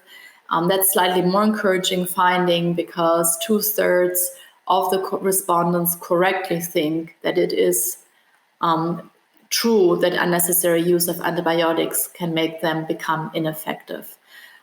So it's a bit of a mixed picture that we see with these preliminary findings. So still clearly some knowledge gaps or gaps in knowing for when antibiotics should be used or not be used, but more of a recognition that there is in fact a relationship between wrong use of antibiotics and them becoming ineffective. So with that, I just want to acknowledge that we received some support from colleagues in-house with putting the presentation together for the AMC network, and from the CSER network for the AMR-related bits. So I want to thank Kotoji Iwamoto, Ketevan Kandelaki, and the team at RVM, WHO Collaborating Center, NEL 89. And over to you. Thank you.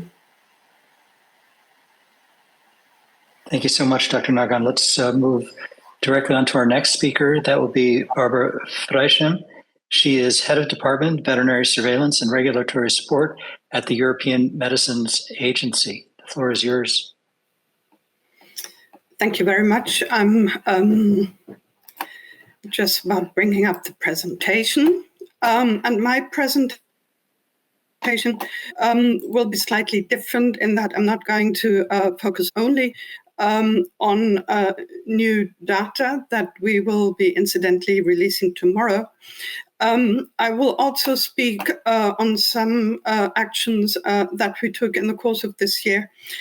Sandra Gallina already mentioned a list of antimicrobials reserved for human use.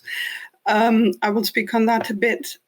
We are preparing the next stage in the system, how we collect data on use and sales of antimicrobials in animals.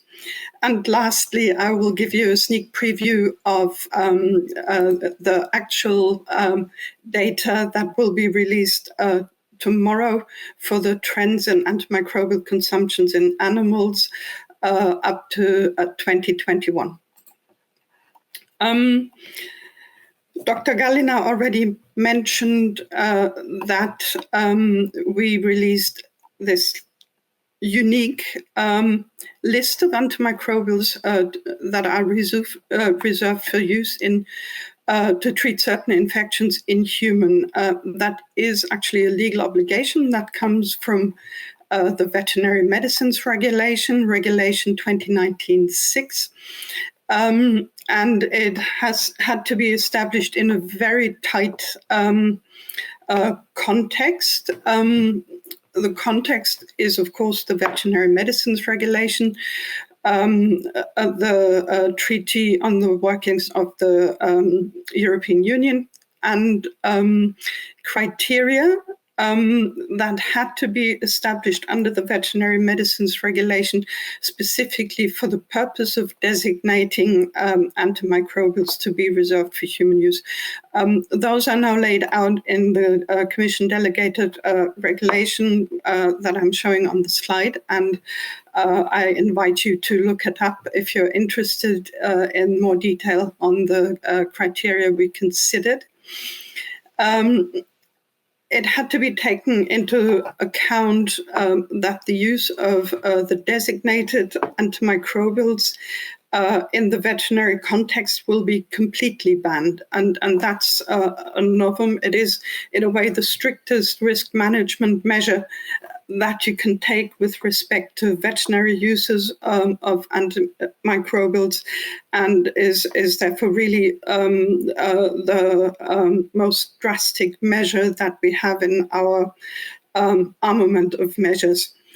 And in this particular case, it's perhaps also important to note that in Regulation 2019-6, the European Union actually decided that it would apply this measure also to imports of animals or animal produce into the EU, as it was a health-based, science-based decision to ban antimicrobials or not. And therefore, no matter the origin of the produce available for consumption in the EU, consumers should always be given the same level of protection.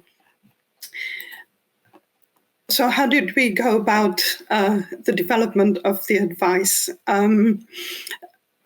It is mandated in the regulation under the for veterinary medicinal products, and therefore it was the Veterinary Committee of the European Medicines Agency that adopted the scientific recommendations. We did, of course, consult our human committee before anything was adopted. And the actual work was carried out by a group of experts. And these experts, it was partially mandated in the regulation that we include experts from ECDC and EFSA in our working group. And the rest were nominations from the member states, and they included really a comprehensive mix of microbiologists, medical doctors specializing in infectious diseases, and also veterinarians with experience in treating infectious diseases in animals. Plus, we consulted experts from the European Society of Clinical Microbiology and Infectious Diseases and additional experts in antiviral, antifungal, and antiprotozoals, because this list does not look at antibiotics only. It really looks at antimicrobials. We put together peer-reviewed literature. We consulted textbooks, grey literature. We, of course, looked at the categorization by WHO or OIE, now WOA, the World Organization for Animal Health, and relevant stewardship guidance when information came from an open call for data on antimicrobial use in animals, including extra labeled use, which is allowed under certain conditions according to the Veterinary Medicines Regulation. Sorry, I need to move to the next slide. So the methodology for the evaluation was very strictly dictated by the three criteria, and those criteria are the high importance to human health, used to treat serious life-threatening infections, where there are no or limited alternative treatments available, the risk of development and transition of resistance from animals to humans, and the third criterion was that the substance should not be essential in animal health, meaning that the absence of the veterinary medicine would not lead to significant impact on animal health and welfare or public health. And designated antimicrobials had to meet all three criteria. I invite you to actually look up the list in legislation. But what we did is we reviewed 55 antibiotic classes or substances. More than 50 antiviral substances were considered. We looked at 6 classes of antifungals treating 12 diseases that are relevant in the European context. We looked at 10 protozoal diseases and more than 40 substances in total, and not counting the experts of the committee that adopted the report. We involved 31 experts in the development of the recommendations. And, well, if anything, it's a really comprehensive review of what we know about antimicrobials now, and includes more than 900 literature references. And if you look at what the outcome of the evaluation was, 11 classes of antibiotics plus 6 individual substances were recommended to be reserved for human use. 18 antiviral substances, and one of those substances actually also has antiprotozoal properties, but it was included for its antiviral activity, and on its own, no antifungals or antiprotozoals met all 3 criteria. But keeping those substances reserved for the treatment of certain conditions in humans really is a significant step forward in making sure that antimicrobials keep working for all of us. The next topic I would like to talk about is the preparation for the collection of antimicrobials, sales and use data under Regulation 2019-6. In the last few slides of my presentation today, I will show you the results from the voluntary sales data collection that's ongoing in Europe and has been since 2011. But with Regulation 2019-6, we are actually moving to a mandatory system to collect both sales data for veterinary antimicrobials and actual use data of antimicrobials in animals.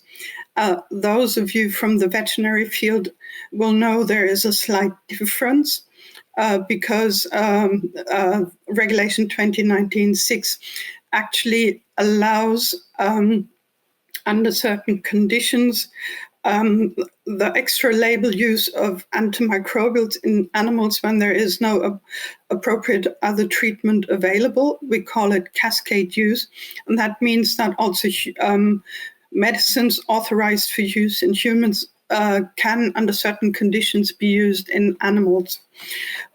So these data will also be collected under the new system. And that really is a development of an appropriate IT system to capture the data, appropriate guidance to member states on how to account the animal categories for which the data will be collected. So in the future, we will be collecting animal species and category-specific data. And actually, from 2023 onwards, member states will need to start reporting the data. So 2023 data will be reported into the new system. We will have the system ready for testing in the first quarter next year. We're currently conducting webinars with the member states who need to report the data to the agency. and one took place recently. The next webinar will take place in December and will be available in the EU Network Training Center. And so that is really keeping us busy. But now I'm coming to what you're probably most interested in, and that's trends in antimicrobial consumptions in animals. We will release the 12th SFAC report tomorrow, so I will not be exceedingly precise on some of the slides, but I think it's really important to notice the efforts of veterinarians, farmers, and EU policy makers, and the successfulness of national campaigns. In the period since 2011, total sales for antimicrobials in animals have nearly halved.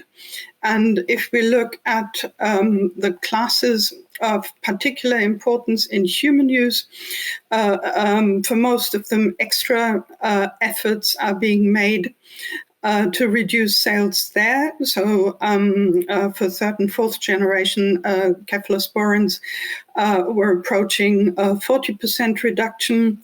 For polymyxins, we're actually getting close to 80%. This class includes colistin, so is therefore of particular relevance to human health.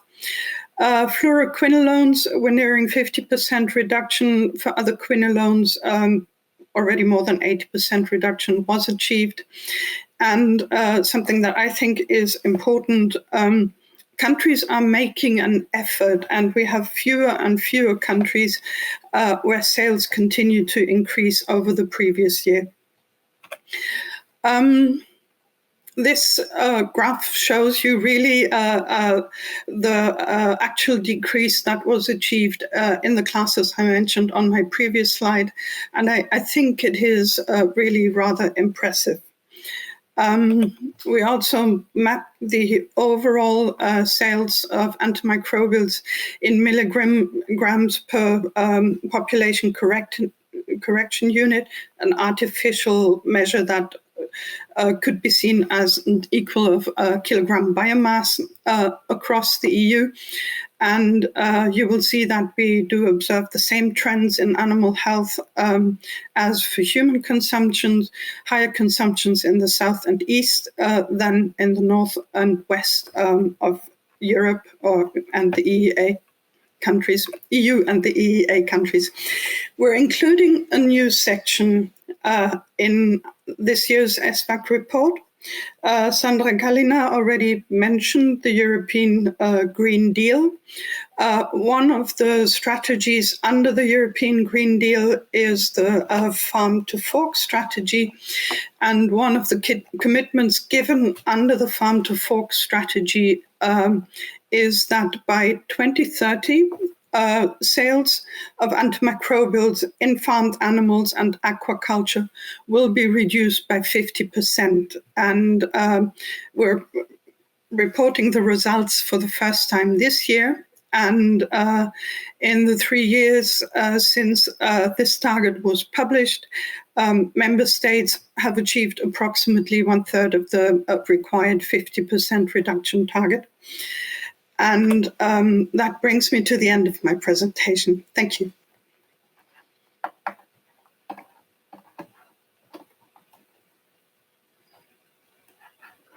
Okay, thank you so much. These talks are really information-packed and raise a lot of questions. Let me go straight on to our next speaker.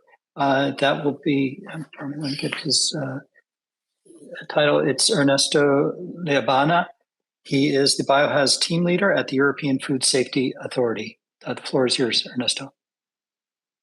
Thank you very much to ECDC for inviting EFSA to be here this afternoon in this important event. And I will try also to give you a little tour of what has been happening in EFSA in the field of AMR and the food chain. We have heard a lot already with previous speakers about the importance of One Health and how this problem can only be tackled by a joint response. And since this session is about working together, the first thing I wanted to acknowledge is the huge effort that our colleagues in the European Commission have made over the last years in building a true One Health spirit here. We have now mechanisms to sit together and talk. The One Health Network, we have a One Health action plan, and they are developing council recommendations, really looking into designing One Health national action plans and improving the way we do surveillance. So a lot of good frameworks to really be able to do this type of work. Together with our colleagues in ECDC, we produced every year what we call the EU Summary Report on AMR. And it encompasses information about resistance, but in this case on foodborne pathogens and indicator bacteria. So it's a slightly different picture from the one that Dominic presented. This is monitoring of resistance with a public health perspective, and we present in particular resistance to critically important antimicrobials. We, for a number of years now, computed information on what we call key outcome indicators. These are indicators that try to help member states in understanding the progress on how their situation on resistance is as a consequence of implementing their national control plans. And two of them are particularly important, and I think are the ones that I will present today. One is what we call complete susceptibility in indicator E. coli, and the other one is the level of prevalence of ESBLs, extended spectrum beta-lactamase producers. And our report also presents temporal trends, which helps us a lot understanding this progress that I mentioned. And as in previous talks, what we observe very clearly with all our data is that the situation in different countries in Europe is very diverse, and that we seem to be observing consistently this gradient north to south and east to west, where the situation seems to be much better in the west and in the north of Europe as compared to the other two geographical locations. However, in spite of that, we have seen that these key indicators has shown us that in recent years we have really seen an increase in let's say, less resistance in some particular situations. So the first key outcome indicator, this complete susceptibility in E. coli, basically it shows the proportion of E. coli that is fully susceptible to all the antimicrobials that are in our testing panel. So the higher this indicator, the higher the value, the percentage on this indicator, the better it is. As I mentioned, you can immediately see, without going into detail for the different countries, that the height of the bars is very different. That shows how different, for example, without picking too many individual countries, the situation is in Greece, Italy, as compared to Finland or Norway. But what we have seen is that there is a statistically significant increasing trend. If we took the whole period of the data we can trust and use, which goes from 2014 to 2020, in 44% of the member states, and in 3 additional reporting countries, Switzerland, Norway, and the UK. And what is even better news is that when we computed this indicator last year, this increasing trend, positive increasing trend, was present only in 25% of the member states. So we have seen a real improvement also this year, with a higher number of countries for which this indicator is increasing. The second key outcome indicator is the prevalence of ESBLs and or AMC producing E. coli. And in this case, the higher the number, the worse the situation is. You see a very similar pattern here, strikingly different situations in different countries. And in this case, we also observe a statistically significant decreasing trend in a similar period in about 55% of the member states and in 2 additional reporting countries. And yet again, when we computed this number last year, it was 48%. So we have seen an improvement in this case from 48 to 55%. So those are good news, without forgetting, unfortunately, that the levels of resistance to commonly used antimicrobials such as ampicillin, tetracycline, sulfonamides still remain quite high for most of the animal species. So we have good news, and I think it is the result of what Barbara just presented, the huge effort in promoting prudent use and decreasing the sales of antimicrobials in Europe, and we are seeing that also paying off in terms of the levels of resistance that we see. Another area that I wanted to focus on during my presentations is in the improvements in methodology. EFSA has now for a number of years been funding capacity building on whole genome sequencing with several projects like the ones I have on the slide, Innuendo, Engage, and GeneCamp. And information from those projects was important to advise the European Commission in the drafting of this decision 2020-1729, that for the first time introduced the possibility in legislation of the use of whole genome sequencing for monitoring of resistance. And as a first step, it is being used this year for the ESBL AMC carbapenemase producers. And we will have in the next year report that unfortunately comes out in February. So we only have preliminary data I cannot show today, but we will have for the first time genotyping data. And it was very important together with this decision to develop harmonized protocols. We are also lucky to have a European reference lab on antimicrobial resistance that helped us in development of those protocols. But ourselves in EFSA also were very busy over the last year implementing an open source bioinformatic pipeline for allowing the member states to do the analysis on their sequences and be able to report the data to EFSA on the genes behind the phenotypic resistance they observe. So this is for us a really key development, and we have a lot of hope that this new information will help us in our efforts towards understanding the epidemiology of resistance in the food chain. A lot has been mentioned also about the role of the environment. This is not new work. It was completed last year, but I think it's a good reminder. We did a whole mapping of the plant-based food production, aquaculture, and terrestrial animal production, looking for sources and transmission routes for antimicrobial resistance related to the environment. And just bringing a huge document into a few words, we found out that things like fecal matter, contamination with fecal matter of waters used for fertilizing or irrigating crops, for example, also feed and the spillovers from humans, and water, again, in the case of aquaculture, were important sources to introduce resistance into animal production. We looked into what was priority bacteria and genes, and the list is in that opinion, but the usual suspects, ESBLs, carbapenemase producers, mobile colistin resistance, QNR, methicillin resistant Staph aureus were deemed to be the most alarming resistances and bacteria resistant to antimicrobials. And we did also a thorough analysis of risk factors, general factors such as the level of use, biosecurity, hygiene in the farm environments, also traits which are inherent to bacteria, the capacity to form biofilms, the capacity to horizontally transmit or transfer genetic material, etc., as well as other husbandry-related factors. This opinion helped us in understanding also data gaps, and we are at the moment starting to think about how to fill those. So there are a number of initiatives that will come next year where we, for example, plan to outsource work in the role of water in the spread of resistance in fresh produce production and processing.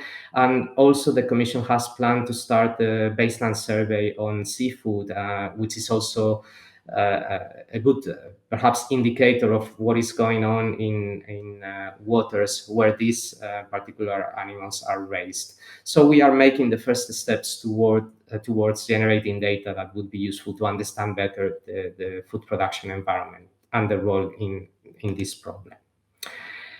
And the last piece of work that we have done was mandated from the European Parliament, and it is in connection to the role of the transport of animals in the spread of resistant bacteria.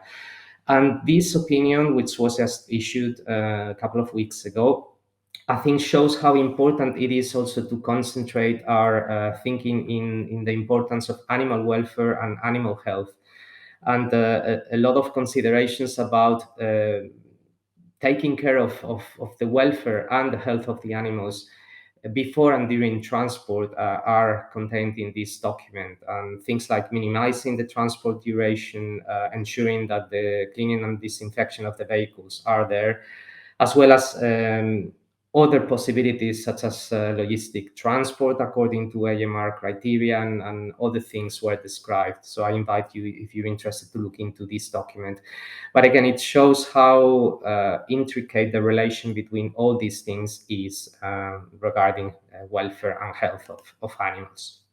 And just as final remarks, again, this idea that working with a One Health approach is essential. I think we have really gone a long way in our efforts to do so.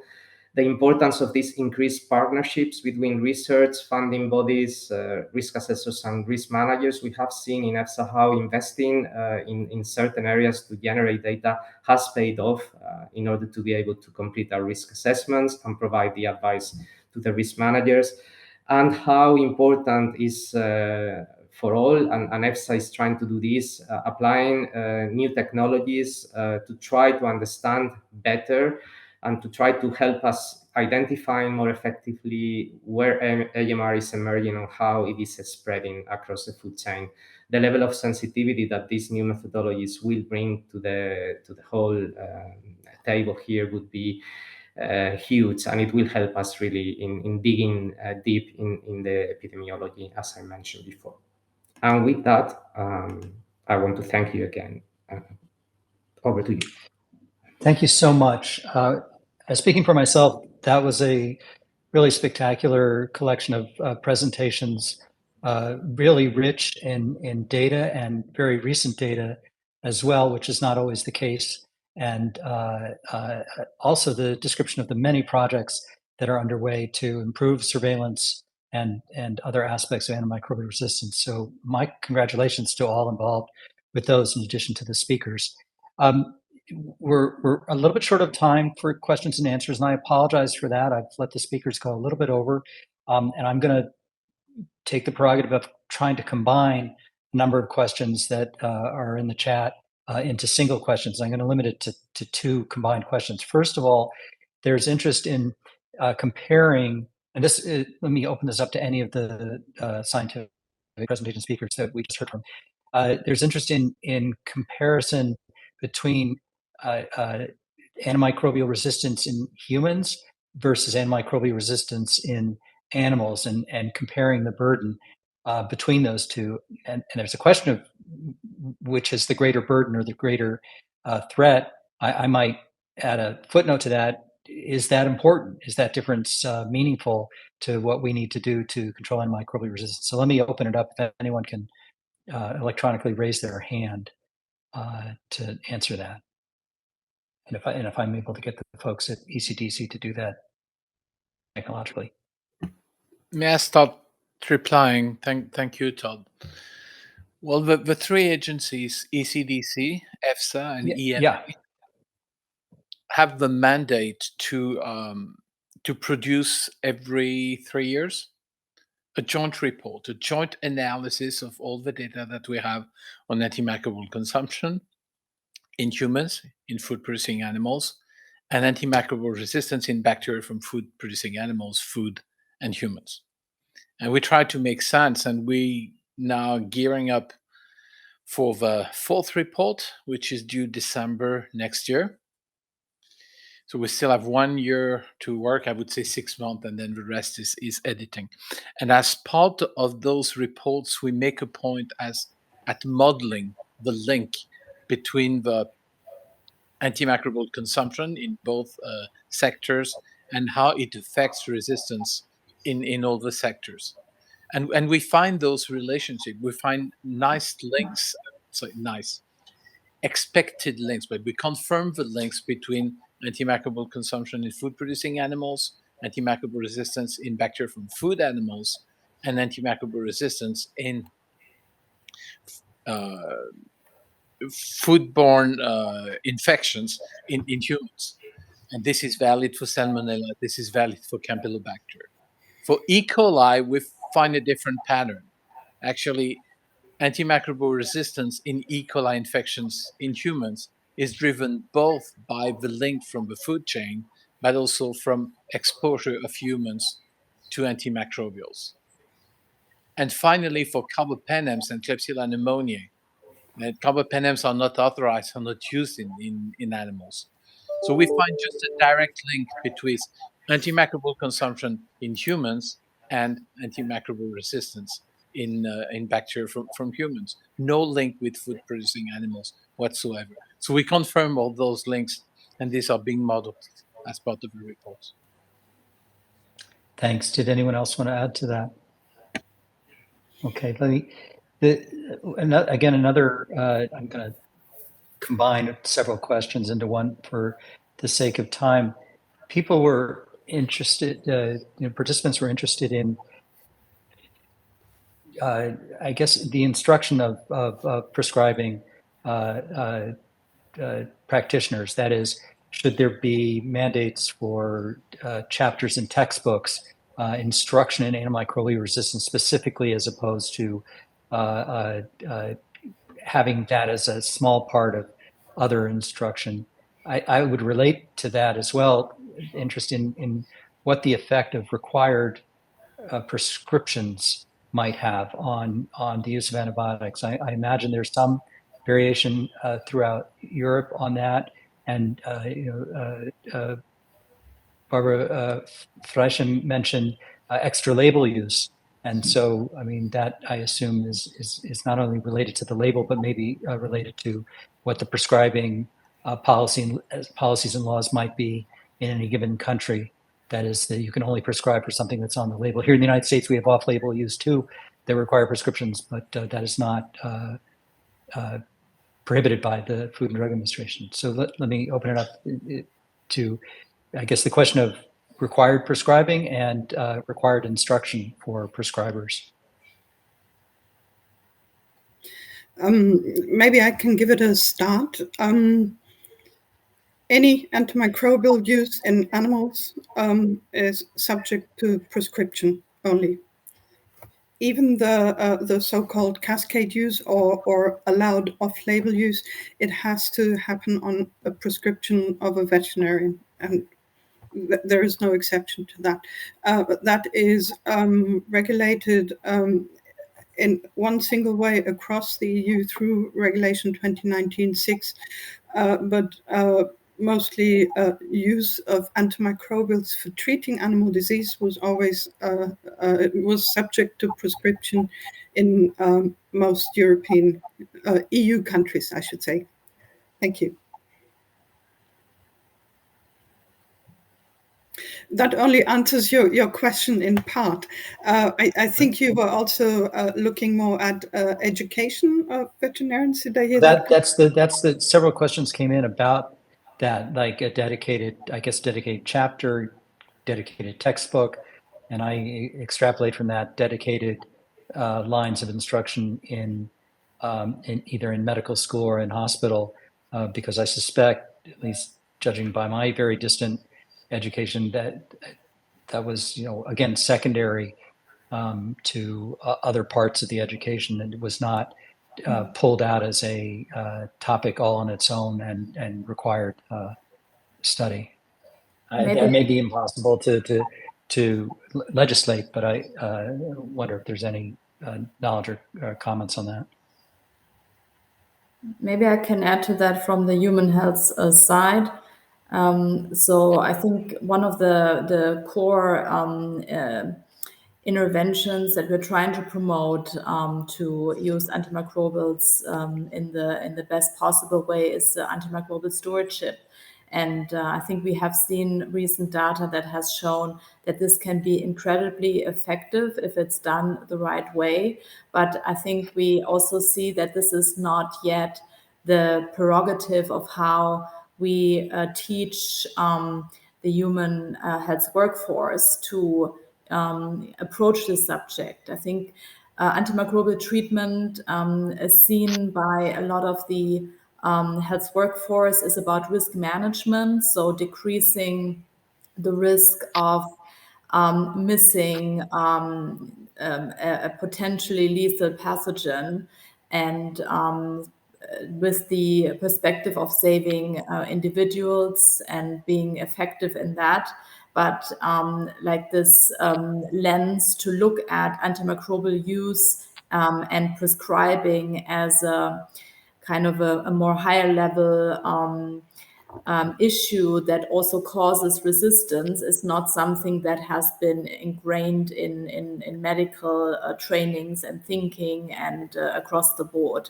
So I think it's extremely important, especially given that across the WHO region for Europe, there's still a lot of practices where prescribing is not required and where substandard medicines are widely available. And so there is not really the strong gatekeeping function present that we teach about antimicrobial stewardship separately and strongly in the curricula for the human health workforce, not only medics, but also nurses and others that have a role to play in gatekeeping.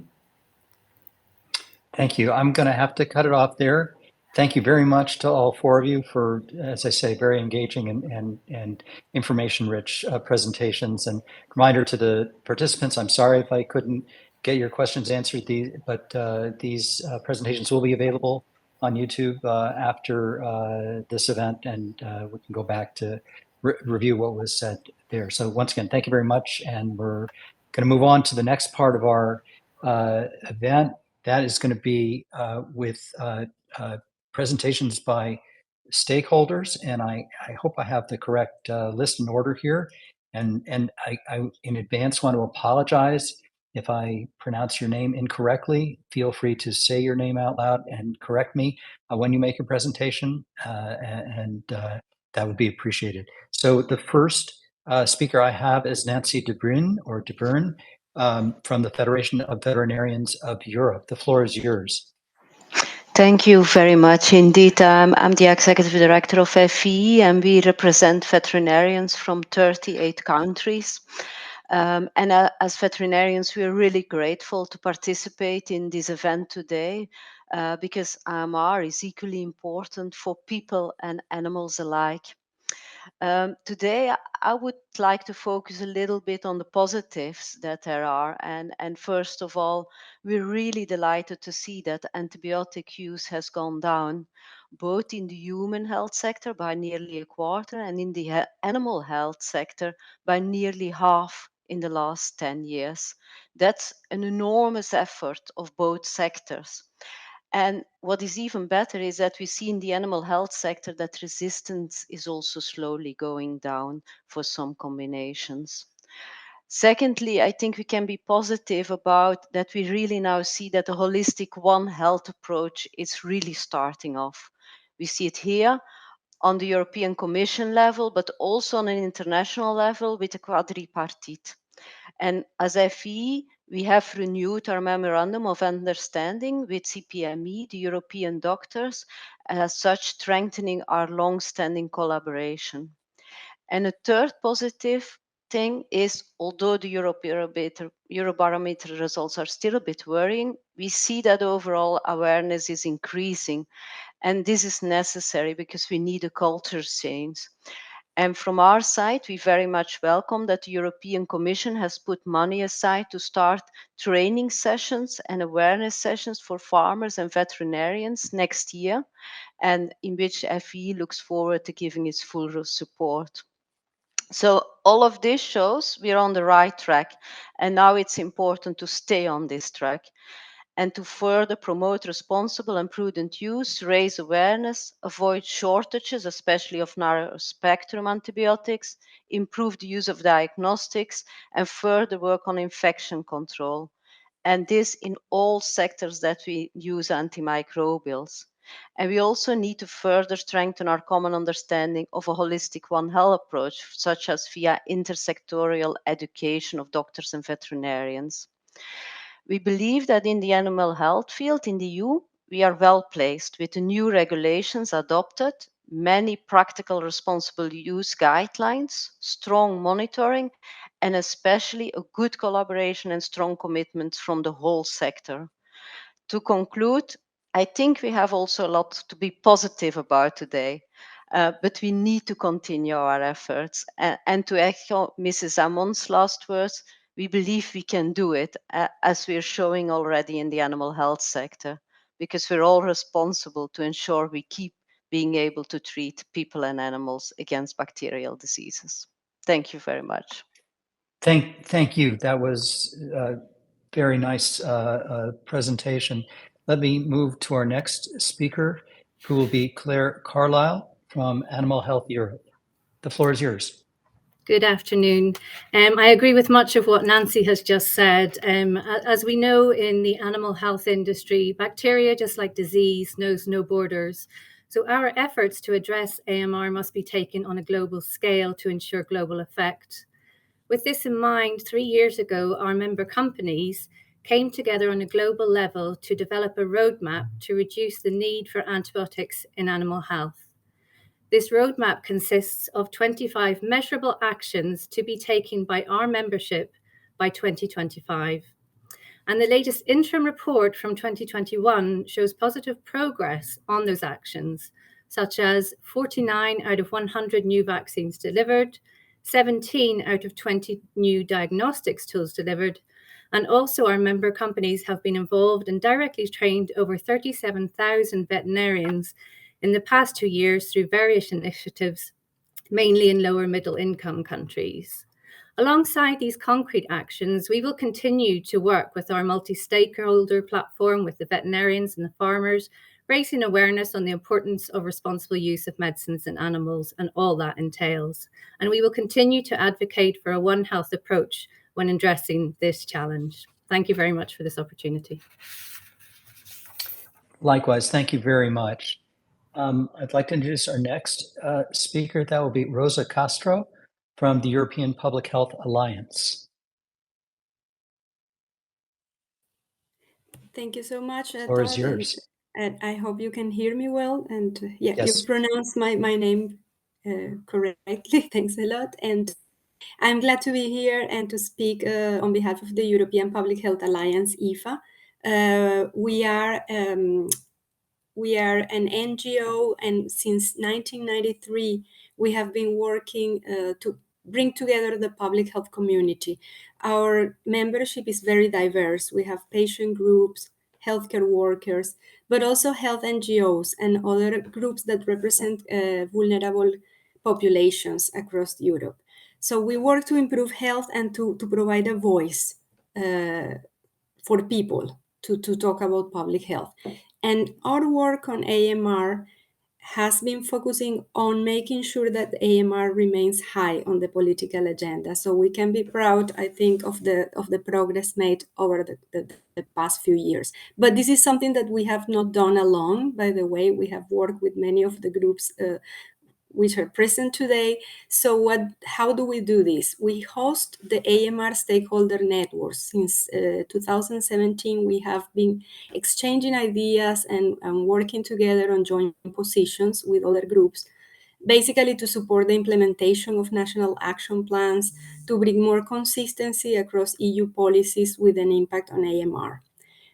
Also, jointly with another organization called Healthcare Without Harm, we provide support for the Secretariat of the MEP Interest Group. So these are members of the European Parliament that are together working to make sure that the EU is actually playing a leading role in fighting against this global health threat. In both activities, in the health, in the stakeholder network, and also in the MEP interest group, we have been supporting these awareness activities over the years. Now, we have also advocated for two important issues related to AMR. The first of these is the need for better and more sustainable farming practices to prevent the overuse and the misuse of antibiotics.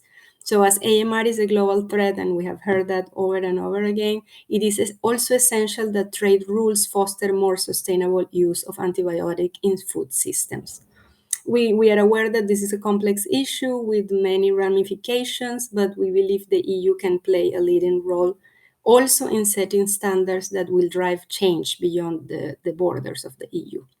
And the second aspect that we have focused is on advocating for incentives for the development of new antibiotics, but also to make sure that these new antibiotics are accessible to the patients that need them in the EU, but also across the globe.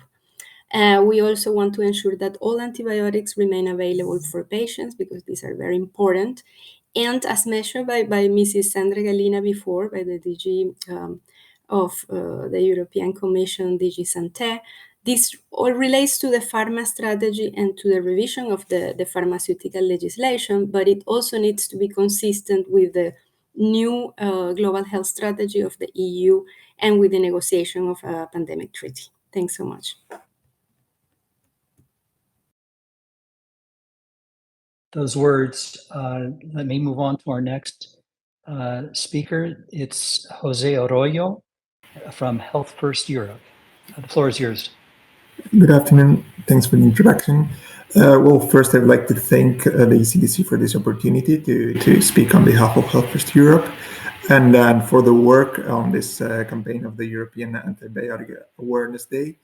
For those who do not know us, very briefly, HFE is a non-profit, non-commercial alliance of patients, healthcare workers, academics, healthcare experts, and the medical technology industry that work together to transform healthcare through innovative solutions. Because patient safety has always been one of our core topics, in 2020 we formed the AMR patient group, which is a patient group made up of patient organizations from across Europe, focusing on different disease areas, but who share the common purpose of addressing antimicrobial resistance. And through this group, we want to empower these patient advocates, in particular through focusing on education and training of healthcare professionals, patient awareness and engagement about this issue, and behavioral change among patients, and infection prevention through a wider and better use of medical technologies that particularly can facilitate early detection at the point of care of infections, and that can easily detect whether an infection is bacterial or viral, and this makes it easier for healthcare professionals to provide a more accurate and quicker diagnosis to their patients. Health First Europe supports this annual campaign and has supported this for the past few years, and because it's a very necessary tool to underline the importance of a correct and sustainable use of antibiotics. While we focus on human health, we are aware of the importance of taking a One Health integrated approach in the fight against AMR. And finally, again, I'm very grateful for this opportunity, and we look forward to working with other stakeholders that are focusing on this issue at every level. Thanks a lot.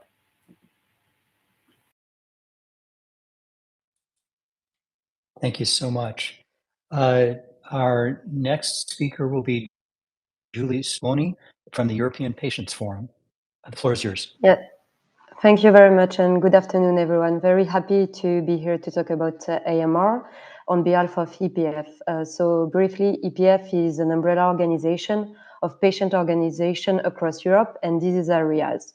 And the fight against AMR is vital for patients with chronic disease because they are more vulnerable to healthcare-associated infections and to resistant bacteria. And given the complexity of AMR, and as many other persons said it, a multi-stakeholder approach is needed, and patient organizations play a key role in it. For instance, at EPF, we raise awareness of this issue and help to improve patients' health literacy on the subject. We participate in the annual European Antibiotic Awareness Day and disseminate information to our members. We have also advocated for patient empowerment, as research shows that shared decision-making help to reduce antibiotic prescribing. And we have further called for greater patient involvement in the efforts to prevent healthcare-associated infections. Finally, we are also part of various coalition and initiatives to join forces on the fight against AMR, such as the AMR patient group presented by Jose. And now just briefly, in terms of next steps, I would like to mention the big dossier that is keeping us very busy at the moment, which is the ongoing revision of the pharmaceutical legislation, which will address incentives to stimulate innovation in antibiotics, and where there is the option of transferable exclusivity vouchers on the table. At EPF, we will develop a position paper on it, in which transferable exclusivity vouchers may not be the way forward, but we will propose an alternative solution. So please do keep an eye on our website and on our social media. And thank you very much for this opportunity to briefly mention our work. Thank you very much for that. Our next speaker will be Christine Peers from the European Federation of Pharmaceutical Industries and Associations. The floor is yours. Good afternoon. Thank you. Yes, my name is Christine, and I represent the research-based pharmaceutical industry operating in Europe.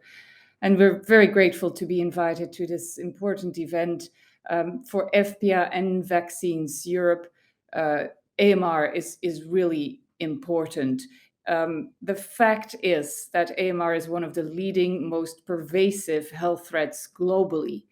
And at the same time, we see that investment in antimicrobials is really declining. And that is because you see that developing antibiotics is a long and complex, also risky process, and many products along the way will be failing. But also, once you have a new antibiotic approved, they have to be used sparingly to preserve the effectiveness and slow the development of further resistance. So the market is really broken, and companies therefore struggle to generate large enough revenues to attract investment into these products and into the research.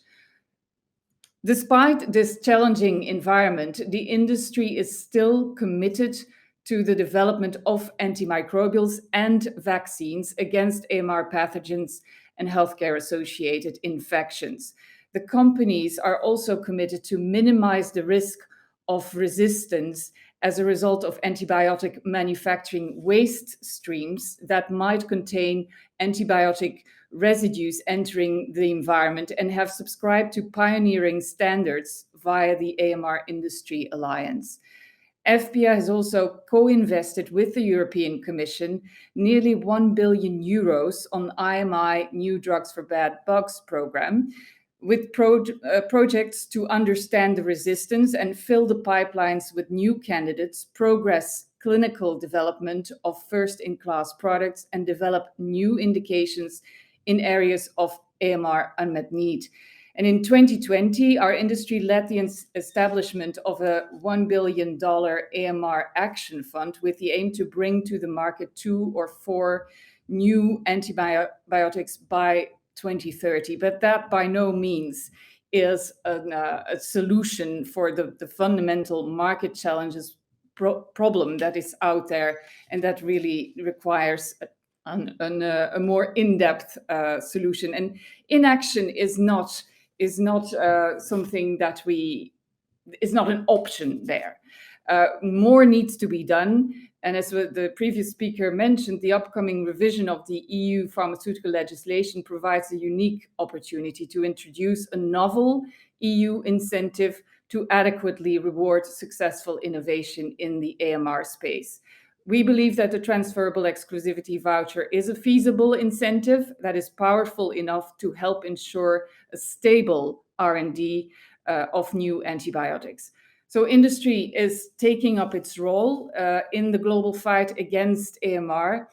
But to truly solve the challenges, and others have mentioned it as well, all stakeholders need to work jointly together to address this multifaceted challenge. And we thank everyone for their commitment in this important issue. Thank you. Thank you very much for your presentation. I'd like to introduce now Josie Drabwell from the International Patient Organization for Primary Immunodeficiencies. Good afternoon. I'm Josie Drabwell, and I'm a board member of the International Patient Organization for Primary Immunodeficiency, also known as IPOPI. IPOPI is a non-profit international organization dedicated to raising awareness, improving access to early diagnosis, and advocating for optimal treatments for people with primary immunodeficiency worldwide. Patients with primary immunodeficiency have a defective immune system that doesn't work properly and or not at all. As such, they're more prone to infections from bacteria, viruses, fungi, autoimmune diseases, and dysregulation inflammation. For a large proportion of patients with PIDs, antimicrobials are an essential part of their treatment. Many need them a bit differently from the general population. Patients sometimes require a very long course of antibiotics, and are also prescribed as a prophylactic medication. The necessary prescription for these patients with a PID are always tailored by their condition by their treating physician, who ensures that the right doses is given at the specific time period. Antimicrobial resistance is a growing concern for everyone, but even more so for patients with a primary immunodeficiency. And as patients with PID, we need to continue using, as prescribed by our doctors, antimicrobials that work and eliminate infections as well as complications from these infections. I'm a PID patient myself, and I have experienced a resistance to known antiparasitic medication. I tell you, it was a very frightening experience.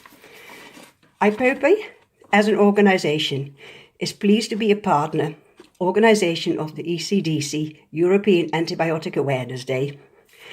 We hope that by bringing our voice to this campaign, more awareness can be spread amongst the PID community of the growing concern of antimicrobial resistance, but also amongst the general public of the different uses of antimicrobials by patients with PIDs. It is, in the end, in everyone's interest, though through prudent use, antimicrobials continue being effective for all patients in need. And thank you very much for giving me the opportunity to speak. So we're coming to the end of our event. First, let me thank the most recent group of presenters. You know, as Shakespeare wrote, brevity is the soul of wit.